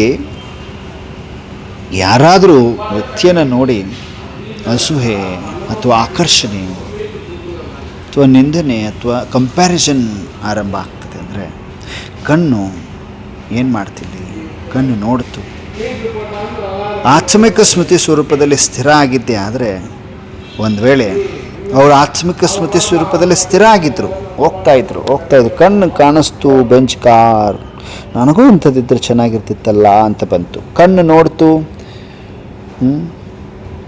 ಆತ್ಮಿಕ ಸ್ಮೃತಿ ಸ್ವರೂಪದಲ್ಲಿ ಇದ್ದಿದ್ದು ಆ ಕಂಟಿನ್ಯೂಟಿ ಇತ್ತಂದರೆ ಏನು ಮಾಡ್ತಿದ್ರು ಅವಾಗ? ಈ ಕಣ್ಣು ನನ್ನ ಆತ್ಮನ ಒಂದು ಸಾಧನ ನೋಡ್ತಾ ಇದೆ, ಏನು ಹೋಗ್ತಾ ಇದೆ, ಏನು ಬರ್ತಾ ಇದೆ. ಅಲ್ಲಿ ಸ್ವಲ್ಪ ಕ್ಷಣದಲ್ಲೇ ದೇಹಾಭಿಮಾನ ಬಂತು. ನನಗೂ ಅಂತ ಬಂತು. ನನಗೂ ಈ ಥರ ಕಾರ್, ಒಂದು ವಸ್ತುವಿನ ಮೇಲೆ ಅಟ್ರಾಕ್ಷನ್ ಹೋಯಿತು. ಕರೆಕ್ಟ್? ದೇಹಾಭಿಮಾನ ಬಂತು ಅಂದರೆ ಕಣ್ಣು ಮನಸ್ಸನ್ನು ಎಳ್ಕೊಂಡು ಹೋಗ್ಬಿಡ್ತದೆ ಅಂತಾರೆ ಬಾಬ್ರವರು. ದೇಹಾಭಿಮಾನ ಬಂತು, ಕಣ್ಣು ನಿಮ್ಮ ಮನಸ್ಸನ್ನು ಎಳ್ಕೊಂಡು ಹೋಗ್ತದೆ ಮಕ್ಕಳೇ. ಇದನ್ನೇ ಬಾಬಾ ಏನು ಹೇಳ್ತಾರೆ? ಕಣ್ಣಿನ ಮೋಸ, ಆಂಕ್ ಕಾ ಧೋಖಾ ಅಂತಾರೆ ಬಾಬಾ. ಆಂಕ್ ಕಾ ಧೋಖಾ. ಬಾಬಾ ಇನ್ನೊಂದು ಮುಖದ್ವಾರ ಅನೇಕ ರಸ್ ಏನು ಹೇಳಿದ್ರು? ಮುಖದ್ವಾರ ಅನೇಕ ರಸ್ ಅಂದರೆ ನಾಲಿಗೆ. ನಾಲಿಗೆ ಏನು ಮಾಡ್ತದೆ? ನಾಲಿಗೆ ಏನು ಮಾಡ್ತದೆ? ಹರೀಶನ್ನ ಎವ್ರಿ ಡೇ ಸಿಂಪಲ್ ಊಟ ಮಾಡ್ತಾ ಇರ್ತಾರೆ. ಒಂದಿನ ಅವರಿಗೆ ಬಹಳ ಇಷ್ಟವಾದ ಒಂದು ಸ್ವೀಟ್ ತಿಂಡಿ ಇಷ್ಟ ಆಗ್ತದೆ, ಕಾಣಿಸ್ತದೆ ಹೊರಗಡೆ. ಬಹಳ ಸರಳ ಸಾತ್ವಿಕ ಆಹಾರ ಮಾಡುವಂಥವ್ರು ರುಚಿ ಕೇಳ್ತದೆ. ಅವರಿಗೆ ಇಷ್ಟವಾದ ಒಂದು ಸಿಹಿ ತಿಂಡಿ ಕಾಣಿಸುತ್ತೆ ಹೊರಗಡೆ. ಹೊಟ್ಟೆ ತುಂಬಿದೆ, ಆದರೆ ಇನ್ನೊಂದು ಸ್ವಲ್ಪ ತಿನ್ನೋಣ. ಏನಾಯ್ತಿದು? ಮುಖದ ಒಂದು ರಸ ಅಂತಾರೆ ಬಾಬು. ಇನ್ನೊಂದು ತುಂಡು, ಇನ್ನೊಂದು ಪೀಸ್ ತಿನ್ನಬೇಕು ಸ್ವೀಟ್ ನಾನು, ಆಸೆ ಬರ್ತದೆ. ಇಲ್ಲಿ ಸಮಸ್ಯೆ ಆ ಕಣ್ಣಿಗೆ ಕಾಣಿಸ್ತಾ ಇರುವಂತಹ ಒಂದು ಸ್ವೀಟ್ ಅಲ್ಲ, ಆಸೆಯ ಮೇಲೆ ನಾನು ಗೆದ್ದಿದ್ದೀನ, ಅಥವಾ ಆ ಆಸೆ ನನ್ನನ್ನು ನಡೆಸ್ಕೊಂಡು ಕರ್ಕೊಂಡು ಹೋಗ್ತಾ ಇದೆಯಾ. ಅದಕ್ಕೆ ಬಾಬಾ ಹೇಳ್ತಾರೆ, ನಾಲಿಗೆಯ ಮೋಸ. ನಾಲಿಗೆ ಎಳಿತಾ ಇದೆ, ಇನ್ನೊಂದು ಪೀಸ್ ತಿನ್ಬೇಕು ಅನಿಸ್ತದೆ, ಎಷ್ಟು ಟೇಸ್ಟ್ ಇದೆಯಲ್ಲ. ಸೊ ಈಗ ಸೋಲಲ್ಲ ನಮ್ಮ ಹರೀಶನ. ಅಥವಾ ಇನ್ನೊಂದು ಬಾಬಾ ಖಾನ್, ಕಿವಿ ಬಗ್ಗೆನೂ ಬಾಬಾ ಹೇಳಿದರು. ಯಾರೋ ಬಂದು ಹೇಳಿದರು ಹರೀಶನಿಗೆ, ಯಾರೋ ಬಂದು ಹೇಳಿದರು, ಅವನು ನಿನ್ನ ಬಗ್ಗೆ ಬಹಳ ಹಿಂಗೆ ಹೇಳಿಬಿಟ್ಟ ನೋಡು ಹರೀಶನ್ನ ಅಂತ. ಅಷ್ಟೇ, ಸೆಕೆಂಡಿನಲ್ಲಿ ಹರೀಶನಿಗೆ ಕೋಪ ಬರ್ತದೆ, ಕ್ರೋಧ ಬರ್ತದೆ, ಭಾಳ ಬೇಜಾರಾಯಿತು ನನಗೆ. ಶುರು ಆಗ್ತದೆ ನೋಡಿ, ಅವ್ನು ಹಿಂಗನ್ನಲ್ಲ, ಫೋನ್ ಹೊಡಿತಾರೆ, ಅವ್ರಿಗೆ ಫೋನ್ ಹಾಕ್ತಾರೆ. ಪ್ರತಿಕ್ರಿಯಿಸಿದ್ರು ಅಂದರೆ ಆತ್ಮಿಕ ಸ್ಮೃತಿ ಸ್ವರೂಪ ಹೋಯ್ತು. ಆ ಕಿವಿ ಕೇಳಿದ್ದು ಏನು ಮಾಡ್ತು? ಕೋಪ ತರಿಸ್ತು. ಒಂದು ವೇಳೆ ಅವರು ಆತ್ಮಿಕ ಸ್ಮೃತಿ ಸ್ವರೂಪದಲ್ಲಿ ಇದ್ದರು ಅಂದರೆ ಹರೀಶನ ಏನು ಮಾಡ್ತಾರೆ? ಯಾರು ಬಂದು ಏನೋ ಹೇಳಿದರು, ಅವ್ರು ನಿನ್ನ ಬಗ್ಗೆ ಹಿಂಗೆ ಮಾತಾಡ್ಕೊಳ್ತಾ ಇದ್ದಾರೆ ಹೊರಗಡೆ ಗೊತ್ತಾ ಅಂದಾಗ, ಹರೀಶನ ಸ್ವರೂಪದಲ್ಲಿದ್ದೀರಿ, ಆತ್ಮಿಕ ಸ್ಮೃತಿ ಸ್ವರೂಪದಲ್ಲಿದ್ದೀರಿ, ನಾನು ಶಾಂತ ಸ್ವರೂಪ ಆತ್ಮ ಅಂತ ನಾವೇನು ಮಾಡ್ತೀರಿ? ಸ್ವೀಕಾರ ಮಾಡ್ಕೊಳ್ತೀರಿ, ಸ್ಥಿರವಾಗ್ತೀರಿ ಆತ್ಮಿಕ. ಸೊ ಅಲ್ಲಿ ಕಿವಿ ಏನು ಕೇಳಿಸ್ಕೊಳ್ತು, ಏನು ಕೇಳಿಸ್ಕೊಂಡ್ರೂ ಕೂಡ ಮನಸ್ಸು ಅಲಗಾಡಬಾರ್ದು ಅಂತಾರೆ ಪಾಪರು. ಕಿವಿ ಕೇಳಿಸ್ಕೊಳ್ತು, ಅವ್ರು ಏನೋ ಹೇಳಿದ್ರು, ಓಕೆ ಹೇಳಿ, ಮನಸ್ಸು ಮಾತ್ರ ನಿಮ್ದು ಹಲ್ಚಲ್ಗೆ ಹೋಗಬಾರ್ದು. ಅದಕ್ಕೆ ಬಾಬಾ ಏನು ಹೇಳಿ, ಇಂದ್ರಿಯ ಜೀತ್ ಅಂತಾರೆ. ನೀವು ಕಿವಿ ಕೇಳಿಸ್ಕೊಂಡ್ರೂ ಮನಸ್ಸು ಅಲಗಾಡಲಿಲ್ಲಲ್ಲ, ಶೇಕ್ ಆಗಲಿಲ್ಲಲ್ಲ, ಸ್ಥಿರವಾಗಿ ಉಳ್ಕೊಂಡ್ರಲ್ವಾ, ಇಂದ್ರಿಯ ಜೀತ್ ಅಂತಾರೆ ಬಾಬರವರು ಹರೀಶನಿಗೆ. ಮತ್ತು ಇನ್ನೊಂದು, ಬಾಬಾ ನೋಡಿ ಇವೆಲ್ಲವನ್ನ ಗೆಲ್ಲಬೇಕು ಅಂತಿದ್ದಾರೆ ಬಾಬಾ. ಇಂದ್ರಿಯ ಜೀತ್, ಕಣ್ಣು, ನಾಲಿಗೆ, ಮೂಗು, ಬಾಯಿ, ಇನ್ನು ಹೊರಗಡೆಯಿಂದ ಪ್ರಶಂಸೆಗಳು. ಸೇವೆ ಮಾಡ್ತಾ ಇದ್ದಾರೆ, ಯಾರೋ ಹೊಗಳಿದ್ರು ನಮ್ಮ ಹರೀಶ ನನಗೆ, ಭಾಳ ಚೆನ್ನಾಗಿ ಮಾತಾಡ್ತೀರ ನೀವು ಅಂತ, ನೀವು ಭಾಳ ಒಳ್ಳೆಯ ಸೇವೆ, ಅದ್ಭುತ ಸೇವೆ ಮಾಡ್ತೀರಿ, ನೀವು ಅದ್ಭುತ ಸೇವೆ ಮಾಡ್ತೀರಿ ಅಂತ ಹೇಳಿ ಹೇಳಿ ಹೇಳಿ ನಮ್ಮ ಹರೀಶನ ಅಹಂಕಾರದಲ್ಲಿ ಬರಲಿಕ್ಕೆ ಶುರು ಮಾಡಿಬಿಟ್ರು.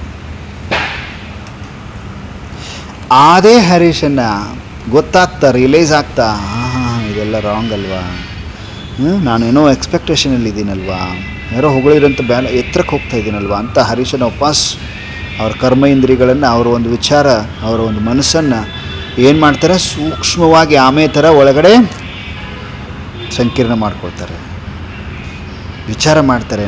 ಇದು ನಾನು ಏನು ಸೇವೆ ಮಾಡಿದ್ರು ಬಾಬನ ಕಾರ್ಯ ಅಲ್ವಾ, ಬಾಬನ ಕಾರ್ಯ, ನಾನು ಬರೀ ನಿಮಿತ್ತ ಮಾತ್ರ, ನಿರಹಂಕಾರಿ ಅಲ್ವಾ, ಅಹಂಕಾರ ಯಾಕೆ ಬರ್ತಾ ಇದ್ದೀನಿ ನಂದು ಅಂತ ಅಂತೆ. ಅದಕ್ಕೆ ಹಾಗಾಗಿ ಪರಮಾತ್ಮನ ಕಾರ್ಯ ನಾನು ನಿಮಿತ್ತ ಮಾತ್ರ ಅಂತ ಸೇವೆ ಮಾಡಲಿಕ್ಕೆ ಶುರು ಮಾಡ್ತಾರೆ.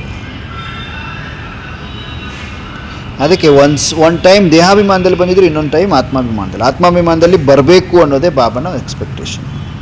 ಇನ್ನು ಹೋಗ್ತಾ ಹೋಗ್ತಾ ಬಾಬಾ ಏನು ಹೇಳ್ತಾ ಹೋಗ್ತಾರೆ, ಸಾಲಿಗ್ರಾಮ ಮತ್ತು ದೇವತೆ ಏನು ಅರ್ಥ ಹೇಳ್ರಿ ನೋಡೋಣ.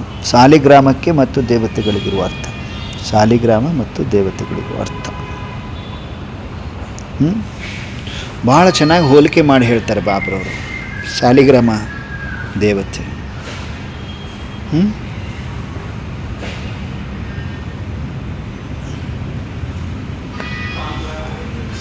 ಸಾಲಿಗ್ರಾಮ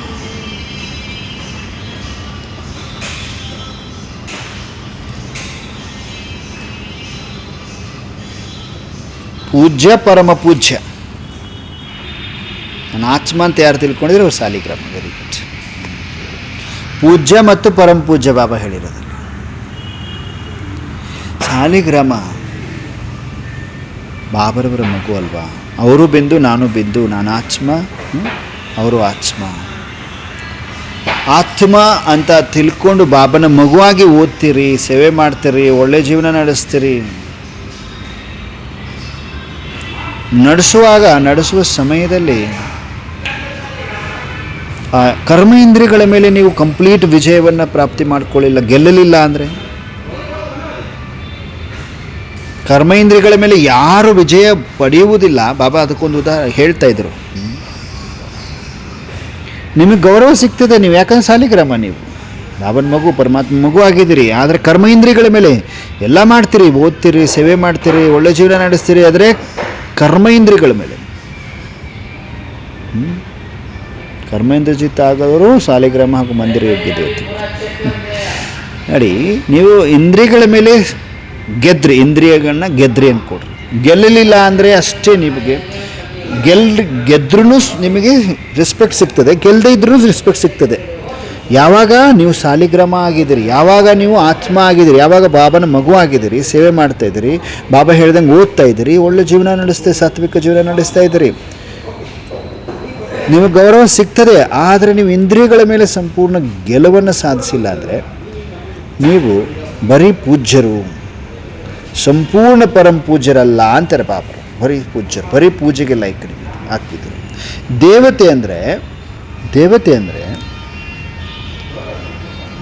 ನಿಮ್ಮ ಕಣ್ಣುಗಳ ಮೇಲೆ ವಿಜಯವನ್ನು ಪ್ರಾಪ್ತಿ ಮಾಡಿಕೊಳ್ಳುವುದು, ನಾಲಿಗೆ ಮೇಲೆ ವಿಜಯವನ್ನು ಪ್ರಾಪ್ತಿ, ನಾಲಿಗೆ ಮೇಲೆ ಗೆಲ್ಲುವಂಥದ್ದು, ಈ ಕ್ರೋಧದ ಮೇಲೆ ಜಯ ಗಳಿಸೋದು, ಕಾಮದ ಮೇಲೆ ಜಯವನ್ನು ಗಳಿಸೋದು, ಆ ಮೋಹದ ಮೇಲೆ ಜಯ ಗಳಿಸುವಂಥದ್ದು, ನಿರಂತರ ಆತ್ಮಿಕ ಸ್ಮೃತಿ ಸ್ವರೂಪದಲ್ಲಿ ಸ್ಥಿರವಾಗಿರುವಂಥವರು ಅವ್ರಿಗೇನು ಹೇಳ್ತಾರೆ, ಸಂಪೂರ್ಣ ನಿರ್ವಿಕಾರಿ ಅಂದರೆ ಬಾಬರು. ವಿಕಾರ ದೃಷ್ಟಿ ಇಲ್ಲ, ವೃತ್ತಿ ಇಲ್ಲ,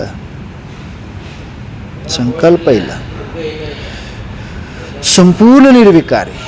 ಪ್ರತಿಯೊಂದು ಗುಣ ನೆನಪಾಗಬೇಕು. ನನ್ನ ಆತ್ಮ ಸತ್ತೋ ಗುಣಿ ಅಲ್ವಾ, ಎಲ್ಲ ಗುಣ ನೆನಪಾಗಬೇಕು. ಆಗ್ತಾ ಇದೆ, ಕಣ್ಣಿನ ಮೇಲೆ ಗೆಲುವನ್ನು ಸಾಧಿಸಿದ್ರಿ, ಕಣ್ಣು ನಿಮಗೆ ಮೋಸ ಮಾಡ್ತಾ ಇಲ್ಲ, ನಾಲಿಗೆ ಮೋಸ ಹೋಗ್ತಾ ಇಲ್ಲ, ಎಲ್ಲ ಕರ್ಮ ಇಂದ್ರಿಯಗಳು ಶೀತಲ ಆಗಿಬಿಟ್ಟಿದೆ, ಕಾಮ ಕ್ರೋಧ ಲೋಭ ಮೋಹ ಅಹಂಕಾರ ಆಲಸ್ಯ ಎಲ್ಲ ಶೀತಲ ಆಗಿ, ಈ ವಿಕಾರಗಳೆಲ್ಲ ಶೀತಲ ಆಗಿ, ಕರ್ಮ ಇಂದ್ರಿಯಗಳೆಲ್ಲ ಶೀತಲ ಆಗಿ ಆತ್ಮಿಕ ಸ್ಮೃತಿ ಸ್ವರೂಪದಲ್ಲಿ ಸ್ಥಿರ ಆಗಿದ್ದೀರಿ ಅಂದರೆ ಸಂಪೂರ್ಣ ನಿರ್ವಿಕಾರಿಯಾದ್ರಿ. ನೀವು ದೇವಾಲಯದಲ್ಲಿ, ಟೆಂಪಲ್ಗಳಲ್ಲಿ, ಮಂದಿರಗಳಲ್ಲಿ ದೇವತಾ ರೂಪದಲ್ಲಿ ಪೂಜಿಸಲ್ಪಡ್ತೀರಿ ಅಂದರು ಬಾಬರು. ಇಲ್ಲಿ ಡಬಲ್ ಪೂಜೆ ಬಗ್ಗೆ ಬಾಬಾ ನಮ್ಮೆಲ್ರಿಗೂ ಹೇಳಿಕೊಟ್ರು. ಡಬಲ್ ಪೂಜೆಗೆ ಲೈಕ್ ಆಗ, ಅದಕ್ಕೆ ಆತ್ಮಿಕ ರೂಪದಲ್ಲಿ ರಾಧಿಕಾಕ್ಕವ್ರು ಹೇಳಿದ್ರು, ಆತ್ಮ ಅಂದರೆ ಸಾಲಿಗ್ರಾಮ, ಆತ್ಮ ನಾವೆಲ್ಲರೂ ಆತ್ಮಗಳು, ನಾವೇ ಸಾಲಿಗ್ರಾಮ ಅಂದರೆ ಸುಮಕ್ಕರು. ಆತ್ಮಿಕ ರೂಪದಲ್ಲಿ ಇದ್ದೀರಿ ಸಾಲಿಗ್ರಾಮ. ನೀವೇನಾದರೂ ಸಾಲಿಗ್ರಾಮ, ಆತ್ಮಿಕ ಸ್ಮೃತಿ ನಿರಂತರವಾಗಿದೆ ಸಾಲಿಗ್ರಾಮ ನೀವು. ಇನ್ನು ದೇವತಾ ರೂಪದಲ್ಲೂ ಕೂಡ ನೋಡಿ, ಎರಡು ಡಬಲ್ ಪೂಜೆ ಅಂದರೆ ಏನು ಅಂತ ಹೇಳ್ತಾ ಇದ್ದಾರೆ ಬಾಬರು. ಡಬಲ್ ಪೂಜೆ ಅಂದರೆ ಆತ್ಮರೂಪದಲ್ಲಿ ನನ್ನ ಆತ್ಮ ಆತ್ಮ ಆತ್ಮ ಆತ್ಮಿಕ ಸ್ಮೃತಿ ಸ್ವರೂಪದಲ್ಲಿ ಸಾಲಿಗ್ರಾಮ ರೂಪದಲ್ಲಿ ಪೂಜೆ ನಡೀತಾ ಇದೆ, ಜೊತೆಗೆ ಕರ್ಮ ಇಂದ್ರಿಯಗಳ ಮೇಲೆ ಗೆಲುವನ್ನು ಸಾಧಿಸ್ತಾ ಇದ್ದೀರಿ, ದೇವತಾ ರೂಪದಲ್ಲೂ ಪೂಜಿಸಲ್ಪಡ್ತಾ ಇದ್ದೀರಿ. ಯಾಕೆಂದರೆ ನಿಮ್ಮ ಜೀವನ ಕಂಪ್ಲೀಟ್ ಆ ಡಿವೈನ್ ವರ್ಚ್ಯೂಸ್ ಏನಿದೆ, ದೈವಿ ಗುಣಗಳ ಒಂದು ಉದಾಹರಣೆ ಆಗ್ತಾ ಇದೆ. ಯಾಕಂದರೆ ಗೆದ್ದಿದ್ದೀರಿ ನೀವು, ಕಣ್ಣುಗಳ ಮೇಲೆ ಜಯ.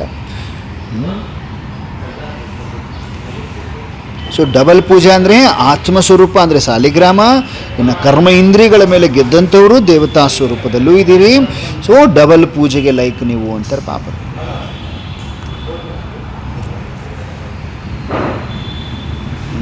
ಒಬ್ಬ ಮಗು ಬಾಬನ್ನ 10 ಸಾರಿ ನೆನಪು ಮಾಡ್ತೀರ ದಿನಕ್ಕೆ.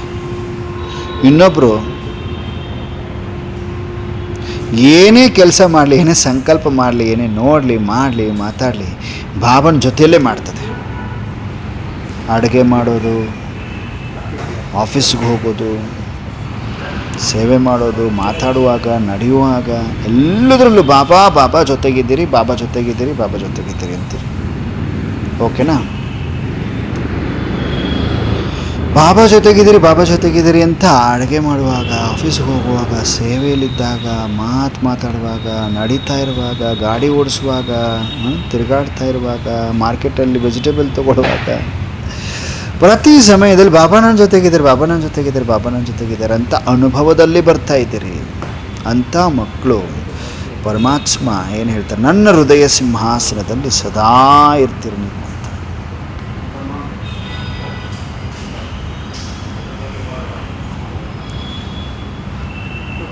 ಸದಾ ನನ್ನ ಹೃದಯ ಸಿಂಹಾಸನ.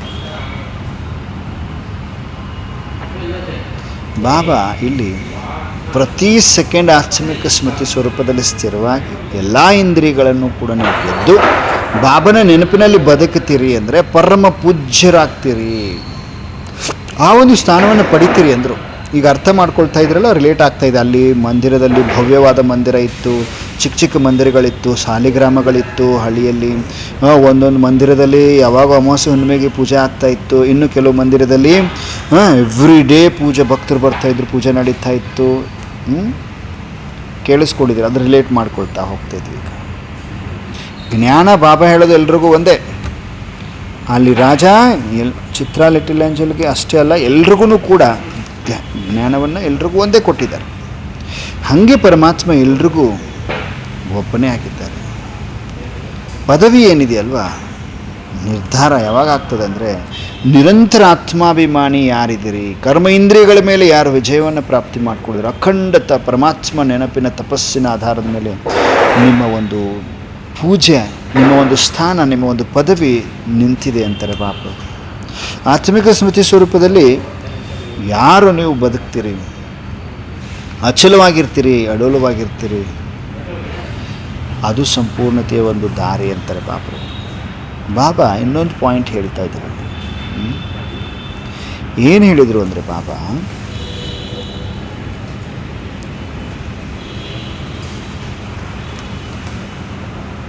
अष्ट रत्न है सृष्टि के लिए सब पुरुषार्थी आत्मा परम पूज्य है. ಜಗತ್ತಿನವರಿಗೆ ಎಲ್ಲ ಪುರುಷಾರ್ಥ ಮಾಡುವಂಥ ಆತ್ಮಗಳು ಪರಮಪೂಜ್ಯರು. ಅಷ್ಟರತ್ನಗಳಿದ್ದೀರಿ ಪರಮಪೂಜ್ಯದಲ್ಲಿ. 108 ಮಾಲೆನೂ ಇದೆ, 16,108 ಮಾಲೆನೂ ಇದೆ, 9 ಲಕ್ಷ ಪ್ರಜೆ ಪದವಿಯುಳ್ಳವರು ಇದ್ದೀರಿ. ಆದರೆ ಅಂಡರ್ಲೈನ್ ಮಾಡ್ಕೊಳ್ಳುವಂಥದ್ದು, ಆದರೆ ಸಭಿ ಕೋಯಿ ನ ಕೋಯಿ ರೂಪ ಮೇ ಪೂಜ್ಯ ಅವಶ್ಯ ಬಂತೆ ಅಂದರು ಬಾಬರವರು. ಯಾಕೆ ಹಂಗಂದ್ರು? ಎಲ್ಲರೂ ಒಂದಲ್ಲ ಒಂದು ರೂಪದಲ್ಲಿ ಪೂಜ್ಯರು ಡೆಫಿನೆಟ್ಲಿ ಆಗ್ತೀರಿ ನೀವು. 5 ಸಾಲಿಗ್ರಾಮ ಆರ್ ಚಿಕ್ಕ ಚಿಕ್ಕ ಚಿಕ್ಕ ಚಿಕ್ಕ ಮಂದಿರಗಳಲ್ಲಿ ಮೂರ್ತಿ, ಆರ್ ದೊಡ್ಡ ದೊಡ್ಡ ಭವ್ಯ ಮಂದಿರದಲ್ಲಿ ಮೂರ್ತಿ ಪೂಜಿಸಲ್ಪಡ್ತೀರಿ. ಡಿಫ್ರೆನ್ಸ್ ಇದೆ. ಡಿಪೆಂಡ್ಸ್ ಆನ್ ನಿಮ್ಮ ಒಂದು ಆತ್ಮಿಕ ಸ್ಮೃತಿ, ಡಿಪೆಂಡ್ಸ್ ಆನ್ ನಿಮ್ಮ ಪುರುಷಾರ್ಥ. ಬಟ್ ಪುರುಷಾರ್ಥಿಗಳು ಯಾರೆಲ್ಲ ಇದ್ದೀರಿ ಎಲ್ಲರೂ ಮಂದಿರಕ್ಕೆ ಲೈಕೇ, ನೀವೆಲ್ಲರೂ ಏನಾಗ್ತೀರಿ? ಪೂಜಿಸಲ್ಪಡ್ತೀರಿ, ಪೂಜ್ಯ ಅವಶ್ಯ ಆಗ್ತೀರಿ ಅಂತ ಹೇಳಿದರು ಬಾಬರು. ಅರ್ಥ ಆಗ್ತಿದೆಯಲ್ವ? ವಿಶೇಷ ದೇವತಾओं ಹರ ಕರ್ಮ ಕ ಪೂಜನ ಹೋಗ್ತಾ है. ವಿಶೇಷ ದೇವತೆಗಳದ್ದು ಪ್ರತಿ ಕರ್ಮದ ಪೂಜೆ ಆಗ್ತದೆ. और कोई देवताओं का रोज पूजन होता है, परंतु हर कर्म में नहीं. ಪ್ರತಿ ಕರ್ಮದಲ್ಲಿ ಪೂಜೆ ಆಗುವುದಲ್ಲ, ಎವ್ರಿಡೇ ಪೂಜೆ ಆಗ್ತದೆ ಕೆಲವು ದೇವತೆಗಳು. कोई का पूजन कभी विशेಷ ನಿಶ್ಚಿತ ದಿನೋ ಪರ್. ಕೆಲವೊಂದು ಮಂದಿರ ಸ್ವಲ್ಪ ನಿಶ್ಚಿತ, ಒಂದು 5 ವರ್ಷಕ್ಕೊಮ್ಮೆ ಒಂದು ಸಾರಿ ಜಾತ್ರೆ ಆಗ್ತಿರ್ತದೆ, ಮಂದಿರದ ಪೂಜೆ ಆಗ್ತಿರ್ತದೆ, ಫಿಕ್ಸ್ ಮಾಡಿರ್ತಾರೆ. ಈ ವರ್ಷದಲ್ಲಿ, ಈ 5 ವರ್ಷದಲ್ಲಿ ಒಮ್ಮೆ ಓಪನ್ ಮಾಡಬೇಕು ಅಂತ. ಅರ್ಥ ಮಾಡ್ಕೊಳ್ತಿದ್ರಲ್ವ? ಯಾಕೆ ನಾವು ಯಾವ ಥರ ಎವ್ರಿಡೇ ಪೂಜೆ ಮಾಡಿಸ್ಕೊಳ್ಳುವಂಥವ್ರು ಹೇಗಿರ್ತಾರೆ ಹೇಳ್ರಿ? ಎವ್ರಿಡೇ ಆತ್ಮಿಕ, ಈ ಸಂಗಮದಲ್ಲಿ ಆತ್ಮಿಕ ಸ್ಮೃತಿ ಸ್ವರೂಪದಲ್ಲಿ ಉಸಿರಲ್ಲೂ ಬಾಬಾ ನನ್ನ ಜೊತೆಗಿದ್ದಾರೆ, ಸ್ಮೃತಿ ಸ್ವರೂಪದಲ್ಲಿ ಇರ್ತೀರಿ ಅಂತ ಬಾಬಾ ಸ್ಪಷ್ಟ ಮಾಡ್ತಾಯಿದ್ರು. अपने आप से पूछो कि हम कौन से पूज्य बनते हैं. ಈಗ ತಿಳ್ಕೊಡ್ರಿ, ಈಗ ಹೇಳ್ರಿ ನೋಡೋಣ, ಯಾರೆಲ್ಲ ಯಾವ ಪೂಜ್ಯರಾಗ್ತೀರಿ ನೀವು? ಯಾರೆಲ್ಲ ಯಾವ ಪೂಜ್ಯರಾಗ್ತೀವಿ? ಸೊ ಅವಾಗವಾಗ ನೆನಪು ಮಾಡುವಂಥವ್ರು ನಿಮ್ಮ ಪೂಜೆ ಅವಾಗವಾಗ ಮಾತ್ರ ಆಗ್ತದೆ, ಅಮಾವಾಸ್ಯೆ ಹುಣ್ಣಿಮೆಗೊಮ್ಮೆ. ನಿರಂತರ ಆತ್ಮಿಕ ಸ್ಮೃತಿ ಸ್ವರೂಪದಲ್ಲಿ ಇದ್ದಂಥವ್ರದ್ದು ಪೂಜೆ ಭವ್ಯ ಮಂದಿರದಲ್ಲಿ, ದೊಡ್ಡ ದೊಡ್ಡ ಮಹತ್ತಾಕಾರದ ಮಂದಿರದಲ್ಲಿ ಪೂಜೆ ಮಾಡ್ತಾ ಇರ್ತಾರೆ ನಿಮ್ಮದು. ಓಕೆನಾ? हाँ, अर्थ ಆಗ್ತಿದೆ ಅಲ್ವಾ? अगर कोई भी सब्जेक्ट में विजयी नहीं बने तो जैसे खंडित मूर्ति का पूजन नहीं होता. ಆ ಮುಕ್ಕಾಗಿರುವಂತಹ ಮೂರ್ತಿ ಏನು ಮಾಡಿದ್ರಲ್ಲಿ? ಮುಕ್ಕಾಗಿರುವ ಮೂರ್ತಿ ಆ ಒಂದು ಪೂಜೆಗೆ ಲೈಕ್ ಇಲ್ಲ, ಅವುಗಳನ್ನ ಸೈಡಲ್ಲಿ ಇಟ್ಟರು, ಅಲ್ಲಿ ಮಂದಿರಕ್ಕೆ ಕಳಿಸ್ಲಿಲ್ಲ. ಅಲ್ಲಿ ನೋಡಿದ್ರಲ್ವ, ಚಿತ್ರಾರೆಟ್ಟಿಲಂಜಲ್ಲಿ ತೋರಿಸ್ತಾ ಇದ್ರಲ್ವ ರಾಜ. ಅರ್ಥ, ಯಾವುದೇ ಸಬ್ಜೆಕ್ಟಲ್ಲಿ ವಿಜಯಿ ಇಲ್ಲ. ಖಂಡಿತ ಮೂರ್ತಿ ಹೇಗೆ ಮುಕ್ಕಾಗಿರುವಂಥ ಮೂರ್ತಿ ಪೂಜನ ಆಗುವುದಿಲ್ಲ. ಪೂಜ್ಯ ಸೆ ಸಾಧಾರಣ ಪತ್ತರ ಬನ್ ಜಾತ ಹೈ. ಆ ಪೂಜ್ಯಗೆ ಲೈಕ್ ಆಗದೇ ಸಾಧಾರಣ ಒಂದು ಕಲ್ಲಾಗ್ಬಿಡ್ತದೆ. ಕೋಯಿ ಮೂಲ್ಯ ನಹಿ ಇರತ್ತ, ಅದಕ್ಕೆ ವ್ಯಾಲ್ಯೂನೇ ಇರ್ಬೋದಿಲ್ಲ, ಸೈಡಲ್ಲಿ ಇಟ್ಟಿರ್ತಾರೆ ಅದನ್ನು. ऐसे अगर कोई भी सब्जेक्ट में संपूर्ण विजयी नहीं बनते तो परम पूज्य नहीं बन सकते ಅಂದರು ಬಾಬರು. ಈ ಥರ ಒಂದು ವೇಳೆ ಯಾರಾದ್ರೂ ಯಾವುದೇ ಒಂದು ಸಬ್ಜೆಕ್ಟಲ್ಲಿ ಸಂಪೂರ್ಣ ವಿಜಯಿ ಆಗಲಿಲ್ಲ ಅಂದರೆ ಪರಮ ಪೂಜ್ಯ ಆಗಲಿಕ್ಕೆ ಸಾಧ್ಯ ಇಲ್ಲ. ಪೂಜ್ಯ ಬನೆಂಗೆ और गायन योग्य बनेंगे. गायन योग्य क्यों बनते हैं? गायन योग्य ಹೇಗೆ ಯಾಕೆ ಆಗ್ತೀರಿ? क्योंकि बाप के बच्चे बनने के कारण. ಯಾಕೆ ನೀವು ಗಾಯನ ಯೋಗ್ಯ ಆಗ್ತೀರಿ? ಯಾಕೆ ನೀವು ನಿಮ್ಮ ಹೆಸರು ಗಾಯನ ಮಾಡಲಾಗ್ತದೆ ಅಂದರೆ ಬಾಬನ ಮಕ್ಕಳಾಗುವ ಕಾರಣ ನೀವು ಗಾಯನ ಯೋಗ್ಯರಾಗ್ಬಿಡ್ತೀರಿ.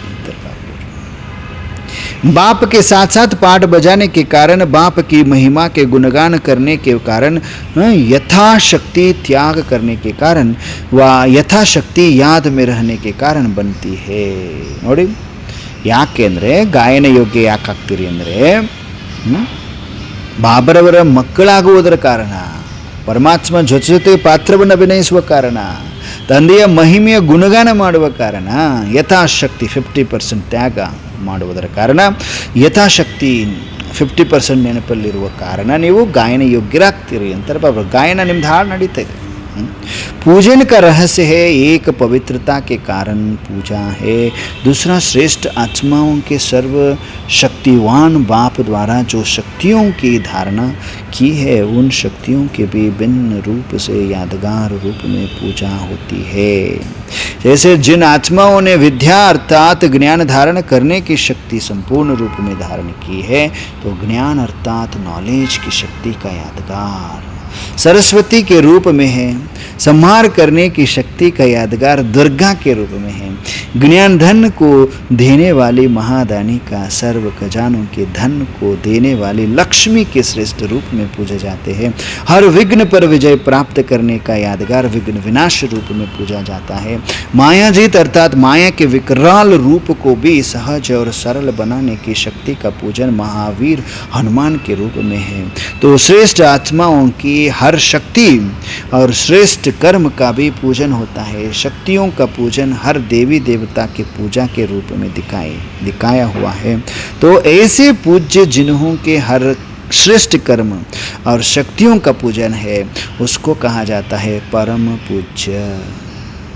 तो सदा अपने को संपूर्ण बनावो, चक करो कि खंडित मूर्ति हूँ व पूज्य मूर्ति हूँ। चक ಮಾಡ್ಕೊಡ್ರಿ, ಮುಕ್ಕಾಗಿರೋ ಮೂರ್ತಿನ ಅಥವಾ ಪೂಜೆಗೆ ಲೈಕ್ ಇರುವಂತಹ ಸಂಪೂರ್ಣ ಮೂರ್ತಿನ ಖಂಡಿತ ಆಗಿದ್ದೀನ ನಾನು ಚೆಕ್ ಮಾಡಿಕೊಡ್ರಿ। गायन है संपूर्ण निर्विकारी व 16 कला संपन्न। सिर्फ निर्विकारी बने हो या संपूर्ण निर्विकारी, बरी निर्विकारी ಆಗಿದ್ರೆ ಸಂಪೂರ್ಣ ನಿರ್ವಿकारी, 16 कला संपन्न ಆಗಿದ್ರೆ। अखंड योग है या खंडन होता है, ಯೋಗ ಮಾಡ್ತಾ ಮಾಡ್ತಾ ಖಂಡಿತ ಆಗ್ತಾ ಇದೆಯಾ ಅಥವಾ ಅಖಂಡ ಯೋಗ ಇದೆಯಾ, ನಿರಂತರ ಸ್ವತಃ ಸಹಜವಾಗಿ ಯೋಗ ಇದೆಯಾ? ಅಚಲ ಹೇ ವ ಹಲ್ಚಲ್ ಹೇ, ಅಚಲ ಇದ್ದೀರಾ ಹಲ್ಚಲ್ ಇದ್ದೀರಾ ಅಂತ ಕೇಳ್ತಾರೆ ಬಾಬಾ। ಬಾಪ್ ಕ್ಯಾ ಚಾಹತೆ ಹೇ, ಬಾಬಾ ಏನು ಎಕ್ಸ್ಪೆಕ್ಟ್ ಮಾಡ್ತಾ ಇದ್ದಾರೆ? ಅಚಲ ಹೇ ವ ಹಲ್ಚಲ್ ಹೇ, ಬಾಬಾ ಏನು ಇಷ್ಟಪಡ್ತಿದ್ದಾರೆ ನೋಡ್ರಿ, ಏನು ಎಕ್ಸ್ಪೆಕ್ಟ್ ಮಾಡ್ತಾರೆ? ಹರ ಆತ್ಮ ಬಾಪ್ ಸಮಾನ ಸಂಪೂರ್ಣ ಬನೆ, ಎಲ್ಲ ಆತ್ಮ ಬಾಬರವರ ಸಮಾನ ಸಂಪೂರ್ಣ ಆಗಲಿ ಅಂತ ಬಾಬಾ ಎಕ್ಸ್ಪೆಕ್ಟ್ ಮಾಡ್ತಾರೆ। हर आत्मा बाप समान संपूर्ण बने, और बच्चे भी चाहते सब है लेकिन करते कोई कोई है इसलिए नंबर बन जाते हैं। अच्छा सुनते तो बहुत हो, बाबा नोड़ी लास्ट पॉइंट ಹೆಂಗಿಟ್ಟಿದ್ದಾರೆ, सुनना और करना इनको समान बनाओ। समझा क्या करना है? ಭಾಳ ಕೇಳ್ತೀರಿ, ಚೆನ್ನಾಗಿ ಕೇಳಿಸ್ಕೊಳ್ತೀರಿ, ಕೇಳುವುದು ಮಾಡುವುದು ಸಮಾನ ಮಾಡಿರಿ, ಆಗುವುದು ಸಮಾನ ಮಾಡಿರಿ, ಆಗ್ರಿ ಅಂತಾರೆ ಬಾಬರು। ವಂಡರ್ಫುಲ್ ಅಲ್ವಾ? ಪೂಜನ ಮತ್ತು ಗಾಯನಕ್ಕೆ ಯೋಗ್ಯರಂಥವರು ಅನ್ನೋದನ್ನು ಬಾಬಾ ನಮ್ಮೆಲ್ಲರಿಗೂ ಎಷ್ಟು ಸ್ಪಷ್ಟವಾಗಿ ತಿಳಿಸ್ತಾ ಇದ್ದಾರೆ।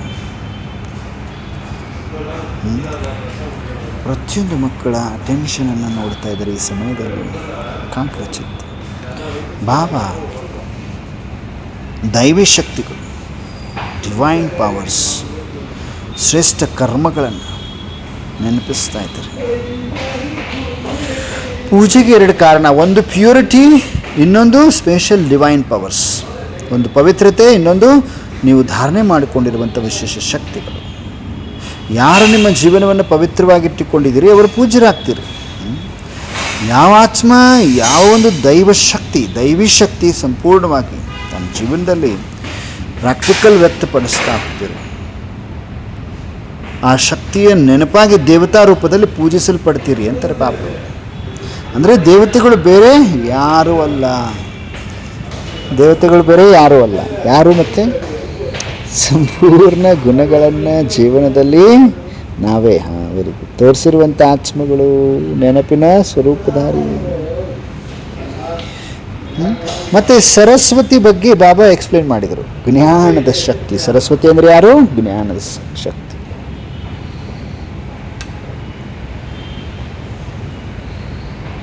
ಒಬ್ಬರು ಶಿಕ್ಷಕರಿದ್ದೀರಿ, ಇಬ್ಬರು ವಿದ್ಯಾರ್ಥಿಗಳು, ಪಾಠ ಮಾತ್ರ ಒಂದೇ ಮಾಡ್ತೀರಿ, ಒಬ್ಬನು ಪರೀಕ್ಷೆಯಲ್ಲಿ ಪಾಸ್ ಆಗ್ತಾನೆ, ಇನ್ನೊಬ್ಬ ಏನು ಮಾಡ್ತಾನೆ? ಜೀವನದಲ್ಲಿ ಜ್ಞಾನವನ್ನು ಅಳವಡಿಸ್ಕೊಂಡು ಸಾವಿರಾರು ಜನರಿಗೆ ಹೇಳ್ತಾನೆ, ಬೋಧಿಸ್ತಾನೆ। ಏನು ಮಾಡ್ತೀರಿ? ಈಗ ಸೆಂಟ್ರಲ್ಲಿ ಇಬ್ಬರು ವಿದ್ಯಾರ್ಥಿಗಳು, ಓದೋದು ಮುರಳಿ ಒಂದೇ, ಪರೀಕ್ಷೆ ಬಂತು, ಪಾಸ್ ಆಗ್ತಾನೆ ಒಬ್ಬನು, ಓಕೆ?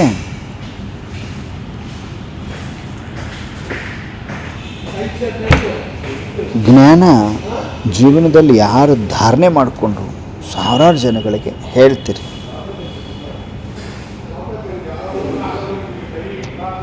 ಬರೀ ಪಾಸ್ ಆಗೋರ ಅಥವಾ ಬೇರೆ ನಿಮ್ಮ ಧಾರಣೆಯಲ್ಲಿ, ನಿಮ್ಮ ಒಂದು ಧಾರಣೆಯಲ್ಲಿ ತಂದು ಜ್ಞಾನವನ್ನು ಇನ್ನಿತರರಿಗೆ ಬೋಧಿಸ್ತಿರಲ್ವಾ, ಇದರಲ್ಲಿ ಯಾರನ್ನು ಜಾಸ್ತಿ ನೆನಪು ಮಾಡಲಾಗ್ತದೆ ಹೇಳ್ರಿ ನೋಡೋಣ? ಈ ಜ್ಞಾನ ಓದಿದ್ರಿ, ಟೆಸ್ಟ್ ಇಟ್ಟರು, ಪಾಸ್ ಆದ್ರಿ, ಪಾಸ್ ಆದವ್ರು ನೆನಪು ಮಾಡ್ತಾರ, ಅಥವಾ ಇನ್ನೊಬ್ಬರು ಜ್ಞಾನ ತಮ್ಮ ಜೀವನದಲ್ಲಿ ಕಂಪ್ಲೀಟ್ ಸ್ವರೂಪದಲ್ಲಿ ಅಳವಡಿಸ್ಕೊಂಡು ಸಾವಿರಾರು ಜನಗಳಿಗೆ ಅದನ್ನು ಬೋಧಿಸ್ತಾರೆ. ಮೊದಲೇದವ್ರನ್ನ ನೆನಪು ಮಾಡ್ಲಾಗ್ತದ ಅಥವಾ ಎರಡನೇದವ್ರನ್ನ ನೆನಪು ಮಾಡ್ಲಾಗ್ತದ ಹೇಳಿ? ಎರಡನೇದವ್ರು. ಎಕ್ಸಲೆಂಟ್ ಅಶ್ವಿನಿ. ಯಾಕೆ ಎರಡನೇದವ್ರು ಅಂದರೆ ಜ್ಞಾನವನ್ನು ತಮ್ಮ ಜೀವನದಲ್ಲಿ ಅಳವಡಿಸ್ಕೊಳ್ತಾರೆ, ಸಾವಿರಾರು ಜನಗಳಿಗೆ ಬೋಧಿಸ್ತಾರೆ. ಆಟೋಮೆಟಿಕ್ಕಾಗಿ ಎರಡನೇದವರು. ಮತ್ತು ಯಾರು ಮುರಳಿ ಕೇಳಿಲ್ಲ, ಆ ಜ್ಞಾನವನ್ನು ತಮ್ಮ ಸ್ವಭಾವ, ತಮ್ಮ ಮಾತು, ತಮ್ಮ ದೃಷ್ಟಿ ಮತ್ತು ಜೀವನದಲ್ಲಿ ಜೀವನ ಮಾಡಿಕೊಂಡ್ರಿ ಅಂಥವರು ಸರಸ್ವತಿಯ ಜ್ಞಾನದ ಶಕ್ತಿ, ಆ ಜ್ಞಾನದ ಶಕ್ತಿ ಒಂದು ಸ್ಮಾರಕ ಆಗ್ತೀರಿ ಅಂತಾರೆ ಬಾಬು. ಸರಸ್ವತಿ ಅಂತ ಹೇಳಿದರು ಬಾಬು. ಸರಸ್ವತಿ ಏನು ಮಾಡ್ತಾರೆ?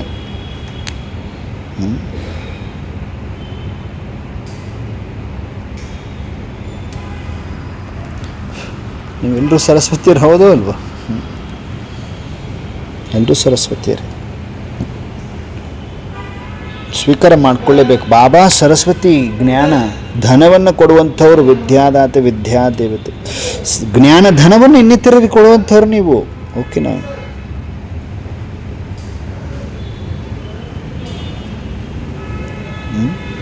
ಪ್ರಾಕ್ಟಿಕಲಲ್ಲಿ ನೋಡಿದಾಗ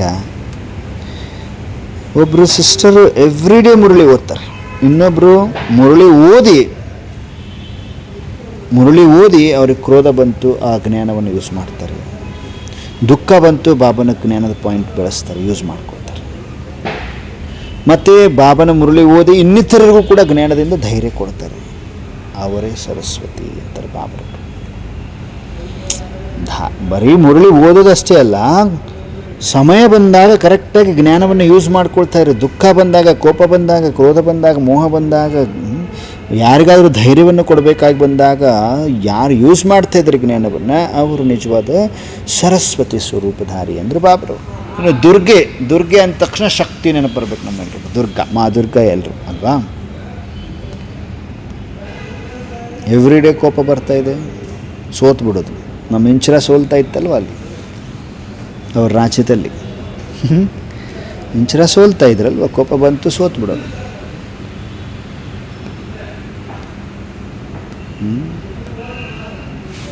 ಇನ್ನಿತರರಿಗೆ ಕೋಪ ಬರುವಂಥ ಪರಿಸ್ಥಿತಿ ಮಾಡುವಂಥದ್ದು. ಅದೇ ಇಂಚರ ಪ್ರಾಕ್ಟೀಸ್ ಮಾಡಿದರು. ನಾನು ಶಾಂತ ಸ್ವರೂಪ, ಕೋಪವನ್ನು ಶಕ್ತಿಯಿಂದ ಪರಿವರ್ತನೆ ಮಾಡಲಿಕ್ಕೆ ಶುರು ಮಾಡಿದರು. ಅವಾಗೇನಾಯಿತು? ಮಾಯೆ ಮೇಲೆ ವಿಜಯವನ್ನು ಪ್ರಾಪ್ತಿ ಮಾಡಿಕೊಂಡ್ರು. ನಮ್ಮ ಹತ್ರ ಬರ್ತಾ ಇದೆ, ಕಂಟ್ರೋಲ್ ಮಾಡ್ತಿದ್ದೀರಿ, ಆಮೇಲೆ ಗೆಲ್ತಾ ಇದ್ದೀರಿ. ದುರ್ಗಾ ಶಕ್ತಿ ಅಂತಾರೆ ಬಾಬರು. ದುರ್ಗೆ ಅಂದರೆ ಹೊರಗಡೆ ರಾಕ್ಷಸರನ್ನು ಕೊಲ್ಲುವಂಥವ್ರಲ್ಲ, ಒಳಗಡೆ ಇರುವಂಥ ಕಾಮ, ಕ್ರೋಧ, ಲೋಭ, ಮೋಹ, ಅಹಂಕಾರ, ಆಲಸ್ಯ, ಭಯ ಎಂಬ ರಾಕ್ಷಸರು. ಯಾರಿವರು? ರಾಕ್ಷಸರು. ಒಳಗಡೆನೇ ಇದ್ದಾರೆ ಅವರು. ಒಳಗಡೆ ಇರುವಂಥ ಕಾಮ, ಕ್ರೋಧ, ಲೋಭ, ಮೋಹ, ಅಹಂಕಾರ, ಆಲಸ್ಯ, ಭಯ, ಅಸೂಹೆ ಇವೆಲ್ಲವನ್ನ ಒಳಗಡೆ ಇರುವಂಥ ರಾಕ್ಷಸರನ್ನ ಕೊಲ್ಲುವಂಥವ್ರು ದುರ್ಗೆಯರು ಅಂತಾರೆ ಬಾಬರವರು. ನಾವೆಲ್ಲರೂ ದುರ್ಗೆಯರು ಹೌದು ಅಲ್ವೋ? ಇನ್ನು ಲಕ್ಷ್ಮಿ ಅಂದರೆ ಯಾರು ಹೇಳ್ರಿ ನೋಡೋಣ? ಲಕ್ಷ್ಮಿ ಅಂದರೆ ನಮ್ಮ ವಿಜಯಲಕ್ಷ್ಮಿ ಅಕ್ಕವರ. ಲಕ್ಷ್ಮಿ ಅಂದರೆ ಯಾರು? ವಿಜಯಲಕ್ಷ್ಮಿ ಅಕ್ಕವರು. ಲಕ್ಷ್ಮಿ ಅಂದರೆ ಯಾರು? ಜ್ಞಾನಧನವನ್ನು ಕೊಡುವಂಥವ್ರು, ಜ್ಞಾನ ಸಂಪತ್ತನ್ನು ಕೊಡುವಂಥವ್ರು, ಜ್ಞಾನಧನ್.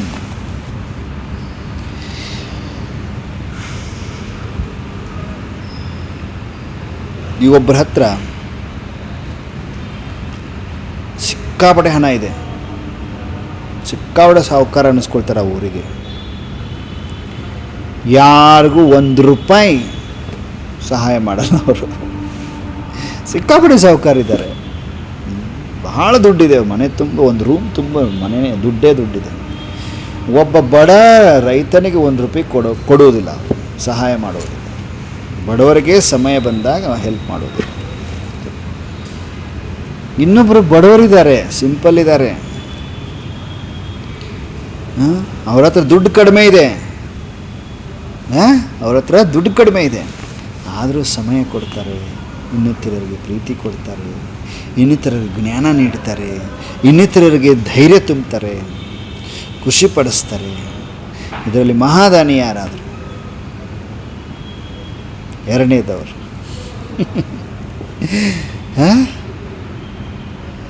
ಮಹಾದಾನಿ ಬಡವ ಇದ್ದರೂ ಕೂಡ ಹಂಚ್ತಾ ಇದ್ದಾರೆ, ಪ್ರೀತಿಯನ್ನು ಹಂಚ್ತಾ ಇದ್ದಾರೆ, ಜ್ಞಾನವನ್ನು ಹಂಚ್ತಾ ಇದ್ದಾರೆ, ಧೈರ್ಯವನ್ನು, ಖುಷಿ ಹಂಚ್ತಾ ಇದ್ದಾರೆ. ಬಾಬಾ ಇಲ್ಲಿ ನಮ್ಗೆ ಏನು ಎಕ್ಸ್ಪ್ಲೇನ್ ಮಾಡಿದ್ರು, ಲಕ್ಷ್ಮಿ ಅಂದರೆ ಜ್ಞಾನ, ಲಕ್ಷ್ಮಿ ಅಂದರೆ ಬರೀ ಹಣ ಅಲ್ಲ, ಫಿಸಿಕಲ್ ಮನಿ ಅಲ್ಲ, ನೋಟುಗಳಲ್ಲ. ಲಕ್ಷ್ಮಿ ಅಂದರೆ ಬರೀ ಹಣ ಅಲ್ಲ, ಹೃದಯದ ಶ್ರೀಮಂತಿಕೆ ಅಂತಾರೆ ಬಾಬ್ರವರು. ಏನಂದರು? ಹೃದಯದ ಶ್ರೀಮಂತಿಕೆ ಲಕ್ಷ್ಮಿ ಅಂತಾರೆ ಬಾಬ್ರವರು. ಇನ್ನು ವಿಘ್ನ ವಿನಾಶಕ ಗಣೇಶ ಯಾರು ಹಾಕ್ತೀರಿ? ವಿಘ್ನ ವಿನಾಶಕ ಗಣೇಶ ಯಾರು? ವಿರಾಜ, ಯುವರಾಜ, ಆತ್ಮಿಕ. ಯಾರು ವಿಘ್ನ ವಿನಾಶಕ ಗಣೇಶ್?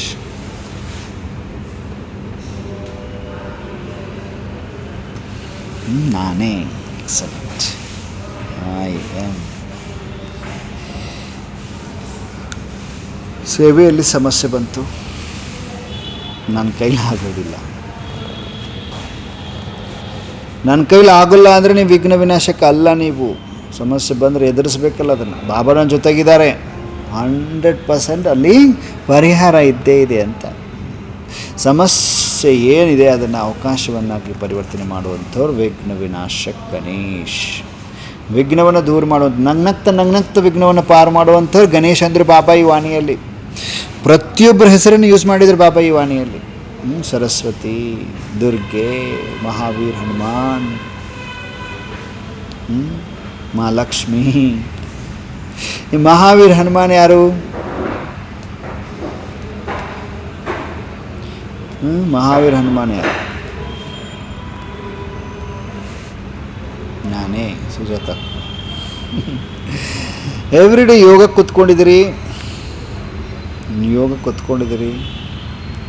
ಮನಸ್ಸು ಓಡಾಡ್ತಾ ಇದೆ, ಹಲ್ಚಲಾಗ್ತಾ ಇದೆ.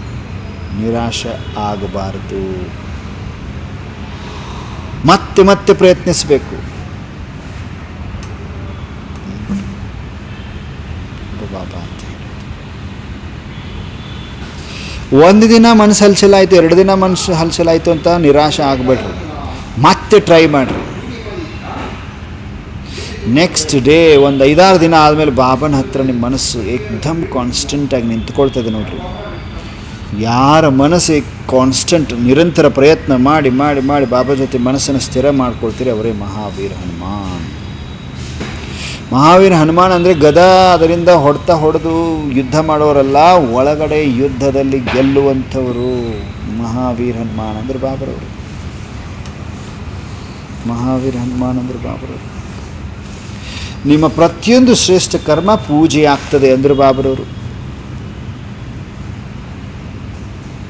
ಪ್ರತಿಯೊಂದು ಶ್ರೇಷ್ಠ ಕರ್ಮ ಪೂಜೆ ಆಗ್ತದೆ ಅಂದರೆ ಬಾಬರವರು ಸಂಗಮದಲ್ಲಿ. ನೆನಪಿಟ್ಕೋಬೇಕು ಪಾಯಿಂಟನ್ನು ನಾವು.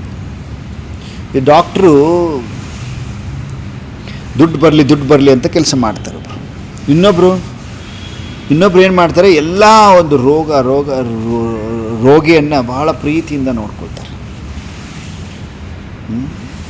1-2-3 ವರ್ಷದ ನಂತರ ಜನರು ಯಾರು ನೆನಪು ಮಾಡ್ತಾರೆ ಹೇಳ್ರಿ? ದುಡ್ಡು ತೊಗೊಂಡು ಆರಾಮ ಮಾಡಿದವನ್ನ, ಅಥವಾ ಪ್ರತಿಯೊಂದು ರೋಗಿಯನ್ನು ಪ್ರೀತಿಯಿಂದ ನೋಡಿದಂಥವನ್ನ?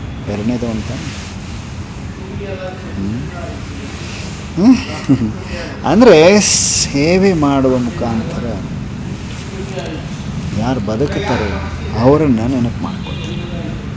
ಹಂಗೆ ಬ್ರಾಹ್ಮಣ ಪ್ರತಿಯೊಂದು ಕರ್ಮವನ್ನು ಯೋಗದಿಂದ, ಶುದ್ಧ ಭಾವದಿಂದ, ಭಾವನೆಯಿಂದ, ನಿಮಿತ್ತ ಭಾವದಿಂದ ಮಾಡಿದ್ದೇ ಆದರೆ ಅವನ ಪ್ರತಿಯೊಂದು ಕರ್ಮ ನೆನಪಾಗ್ತದೆ ಆಟೋಮೆಟಿಕ್ಕಾಗಿ. ಬ್ರಾಹ್ಮಣರು ನಮ್ಮದೇ ಕರ್ಮಗಳು ನೆನಪು ಮಾಡ್ಕೊಳ್ತಾರೆ, ನೆನಪಾರ್ಥ ಆಗಿರೋದಿಲ್ಲ. ಅದಕ್ಕೆ ಬಾಬಾ ಶ್ರೇಷ್ಠ ಆತ್ಮರ ಪ್ರತಿಯೊಂದು ಶಕ್ತಿ, ಶ್ರೇಷ್ಠ ಕರ್ಮ ಪೂಜೆಗೆ ಪೂಜಿಸಲ್ಪಡ್ತದೆ ಅಂದರು ಬಾಬರವರು. ಖಂಡಿತ ಮೂರ್ತಿ, ಪೂಜ್ಯ ಮೂರ್ತಿ.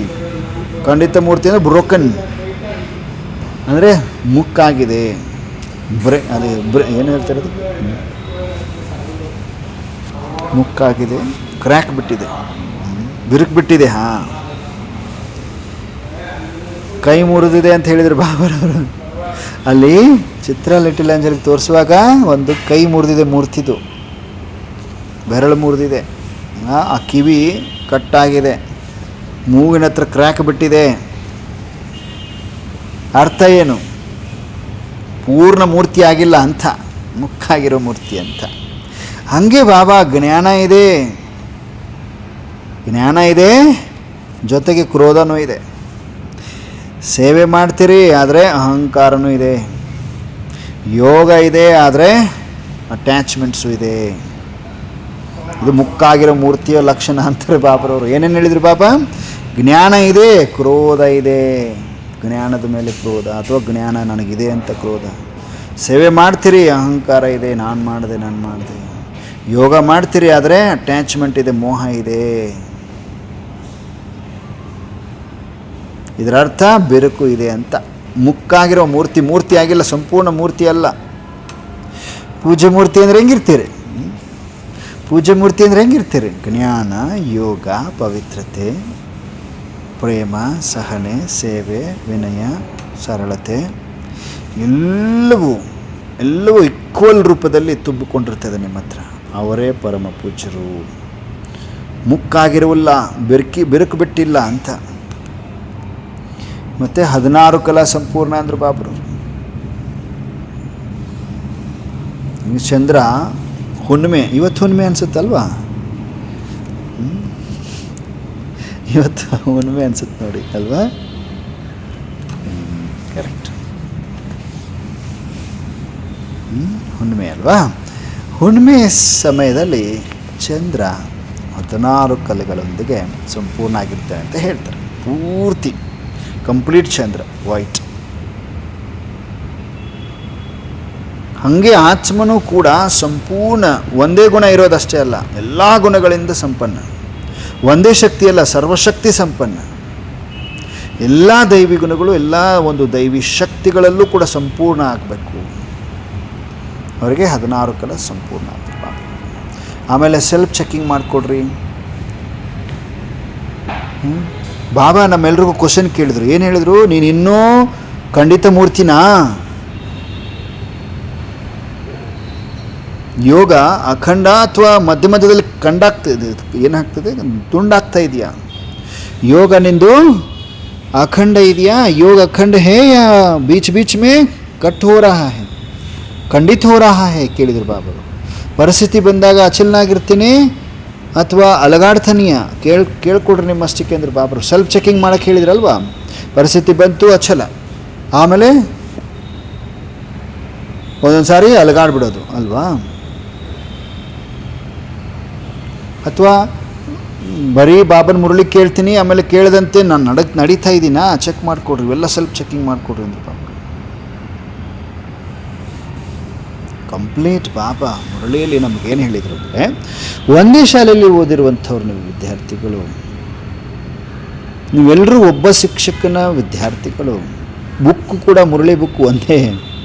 ಎಲ್ರಿಗೂ ಎವ್ರಿಡೇ ಒಂದೇ ಮುರಳಿ ಬರ್ತದಾ? ವಿಶ್ವದಾದ್ಯಂತ ಒಂದೇ ಮುರಳಿ ತಾನೆ. ಪರೀಕ್ಷೆಗಳು ಕೂಡ ಒಂದೇ ಟೈಪ್ ಬರ್ತದೆ.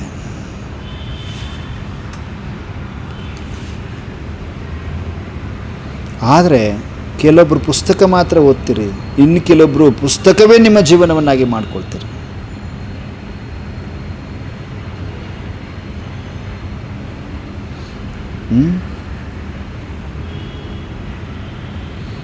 ಯಾರು ನಿಮ್ಮ ಜೀವನವನ್ನೇ ಆ ಮುರಳಿ ಪುಸ್ತಕವನ್ನಾಗಿ ಮಾಡ್ಕೊಳ್ತೀರಿ, ನಿಮ್ಮ ಜೀವನವನ್ನು ಅವರ ಒಂದು ಜೀವನದಲ್ಲಿ ಮಾದರಿಯಾಗಿ ಅವರು ಫಾಲೋ ಮಾಡ್ತಾ ಹೋಗ್ತಾರೆ ಅಂತಾರೆ ಬಾಬರು. ಕೇವಲ ಪವಿತ್ರರಾಗೋದು ಸಾಕಾಗಿಲ್ಲ, ಪ್ರತಿಯೊಂದು ದೈವಿ ಶಕ್ತಿಯನ್ನು, ಡಿವೈನ್ ಪವರ್ಸನ್ನು ನಿಮ್ಮ ಜೀವನದಲ್ಲಿ ಅರ್ಧಮರ್ಧ ಅಲ್ಲ ಸಂಪೂರ್ಣವಾಗಿ ವ್ಯಕ್ತಪಡಿಸ್ರಿ. ಪ್ರತಿಯೊಂದು ಕರ್ಮವನ್ನು ಶ್ರೇಷ್ಠವಾಗಿ ಮಾಡಿಕೊಡ್ರಿ. ಆವಾಗ ನೀವು ಪರಮ ಪೂಜ್ಯರಾಗ್ತೀರಿ. ಕೇಳ್ತೀರಿ, ಓಕೆ, ಮೊದಲು ಸ್ಟೆಪ್ ಇಡ್ರಿ. ಕೇಳದಂತೆ ನೀವು ನಡಿಬೇಕು ಅನ್ನುವಂಥದ್ದು ಸಂಪೂರ್ಣತೆಯ ಮಾರ್ಗ ಅಂತಾರೆ ಬಾಬಾ. ಹೀಗೆ ಹೇಳ್ತಾ ಬಾಬಾ ಅಚ್ಚ ಅಂತಾರೆ. ಅಚ್ಚ ಅಂತಾರೆ ಬಾಬರು. ಅಚ್ಚ ಅಂತ ಹೇಳ್ತಾ ಒಂದೊಂದು ಮಗುವಿಗೆ ಬಾಬಾ ಸಮೀಪದಲ್ಲಿ ಕರೆದು ವಿಜಯೀ ಭವದ ತಿಲಕವನ್ನು ಹಚ್ತಾ, ರಕ್ಷಾ ಕವಚವನ್ನು ಕೊರಳಲ್ಲಿ ಹಾಕ್ತಾ, ಪವಿತ್ರತೆಯ ಗೋಲ್ಡನ್ ಬ್ಯಾಡ್ಜನ್ನು ಹಾಕ್ತಾ, ಅಮೃತವನ್ನು ಕುಡಿಸ್ತಾ, ಸದಾ ಸುಮಂಗಲಿ ಭವದ ಗೋಲ್ಡನ್ ರಿಂಗನ್ನು ತೊಡಿಸ್ತಾ, ಬಾಪದಾದ ಮಗುಳ್ನಗ್ತಾ ಒಂದೊಂದು ಮಗು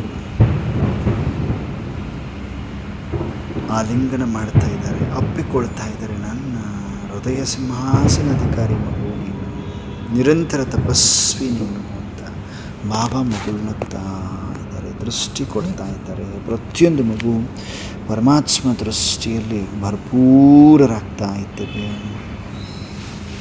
ಎಲ್ಲ ವಿಕಾರಗಳಿಂದ ಮುಕ್ತರು, ಕರ್ಮ ಇಂದ್ರಿಯ ಜೀತರಾಗ್ತಾ ಇದ್ದೇವೆ. ಒಂದೊಂದು ಕರ್ಮ ಇಂದ್ರಿಯ ಶೀತಲವಾಗಿದೆ. ಎಷ್ಟೆಷ್ಟು ಸಮಯ ಬಾಬನ ಸಂಘದಲ್ಲಿ ಕಳಿತೀರಿ, ನಿಮ್ಮ ಕರ್ಮ ಇಂದ್ರಿಯಗಳನ್ನ ಚೆಕ್ ಮಾಡ್ಕೊಳ್ತಾ ಹೋಗ್ರಿ. ಶೀತಲ ಆಗ್ತಾ ಹೋಗ್ತಾ ಇದ್ದಾವೆ, ಶಾಂತವಾಗ್ತಾ ಹೋಗ್ತಾ ಇದ್ದಾವೆ. ಪ್ರಾಕ್ಟಿಕಲ್ ಶೀತಲತೆ ಬರ್ತದೆ. ಬಾಪ್ದಾದ ಮಗುಳ್ನಗ್ತ ಎಲ್ಲ ಮಕ್ಕಳನ್ನು ಶೇಕ್ಯಾಂಡ್ ಮಾಡುವುದರ ಮುಖಾಂತರ ತನ್ನಲ್ಲಿರುವ ತಾಕತ್ತನ್ನು ತುಂಬುತ್ತಾ ಟ್ರಾನ್ಸ್ಫರ್ ಮಾಡ್ತಾ ವಿಧಾನ ಹೇಳ್ತಾ ಇದ್ದಾರೆ. ನಾವೆಲ್ಲರೂ ಹೃದಯೇಶ್ವರನಿಗೆ, ಹೃದಯ ರಾಮನಿಗೆ ಹೃದಯದಿಂದ ನಮಸ್ತೆ ಧನ್ಯವಾದಗಳನ್ನು ಅರ್ಪಿಸುತ್ತಾ ಸೂಕ್ಷ್ಮ ವತನದಿಂದ ಸ್ಥೂಲ ಸಾಕಾರದಲ್ಲಿ, ಸ್ಥೂಲ ಶರೀರದಲ್ಲಿ, ಭ್ರಕುಟಿಯ ಮಧ್ಯದಲ್ಲಿ ಬಂದು ವಿರಾಜಮಾನನಾಗಿದ್ದೇನೆ. ಮಸ್ತಕ ಮಣಿಯಾಗಿದ್ದೇನೆ. ಮಸ್ತಕದಲ್ಲಿ ದಿವ್ಯತೆ, ಪ್ರಕಾಶತೆ. ನನ್ನ ಆತ್ಮ ಮಾಸ್ಟರ್ ಸರ್ವಶಕ್ತಿಮಾನಾಗಿದ್ದೇನೆ. ಮಾಸ್ಟರ್ ಸರ್ವಶಕ್ತಿಮಾನಾಗಿದ್ದೇನೆ. ನನ್ನ ಆತ್ಮ ಮಾಸ್ಟರ್ ಸರ್ವಶಕ್ತಿಮಾನಾಗಿದ್ದೇನೆ. ಮಾಸ್ಟರ್ ಸರ್ವಶಕ್ತಿಮಾನಾಗಿದ್ದೇನೆ. ಮಾಸ್ಟರ್ ಸರ್ವಶಕ್ತಿಮಾನ.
ಸರ್ವಶಕ್ತಿಮಾನಾಗಿದ್ದೇನೆ. ಮಾಸ್ಟರ್ ಸರ್ವಶಕ್ತಿಮಾನ್. ಸದಾಶಮಾನದಲ್ಲಿ ಸೆಟ್ ಆಗಿದ್ದೇವೆ ನಾವೆಲ್ಲರೂ. ಎಲ್ಲ ಸಹನಶೀಲತಾ ಮೂರ್ತಿಗಳಿಗೆ, ನಿರಂತರ ತಪಸ್ವಿ ಮೂರ್ತಿಗಳಿಗೆ, ಪರಮೇಶ್ವರನ ಹೃದಯ ಸಿಂಹಾಸನ ಅಧಿಕಾರಿ ಮಕ್ಕಳಿಗೆ, ಮಾಸ್ಟರ್ ಸರ್ವಶಕ್ತಿವಂತರಿಗೆ, ಪರಮಾತ್ಮ ಸಮೀಪದ ರಚನೆಗಳಿಗೆ ನಮಸ್ತೆ. Good night. ಓಂ ಶಾಂತಿ, ಓಂ ಶಾಂತಿ, ಓಂ ಶಾಂತಿ, ಓಂ ಶಾಂತಿ.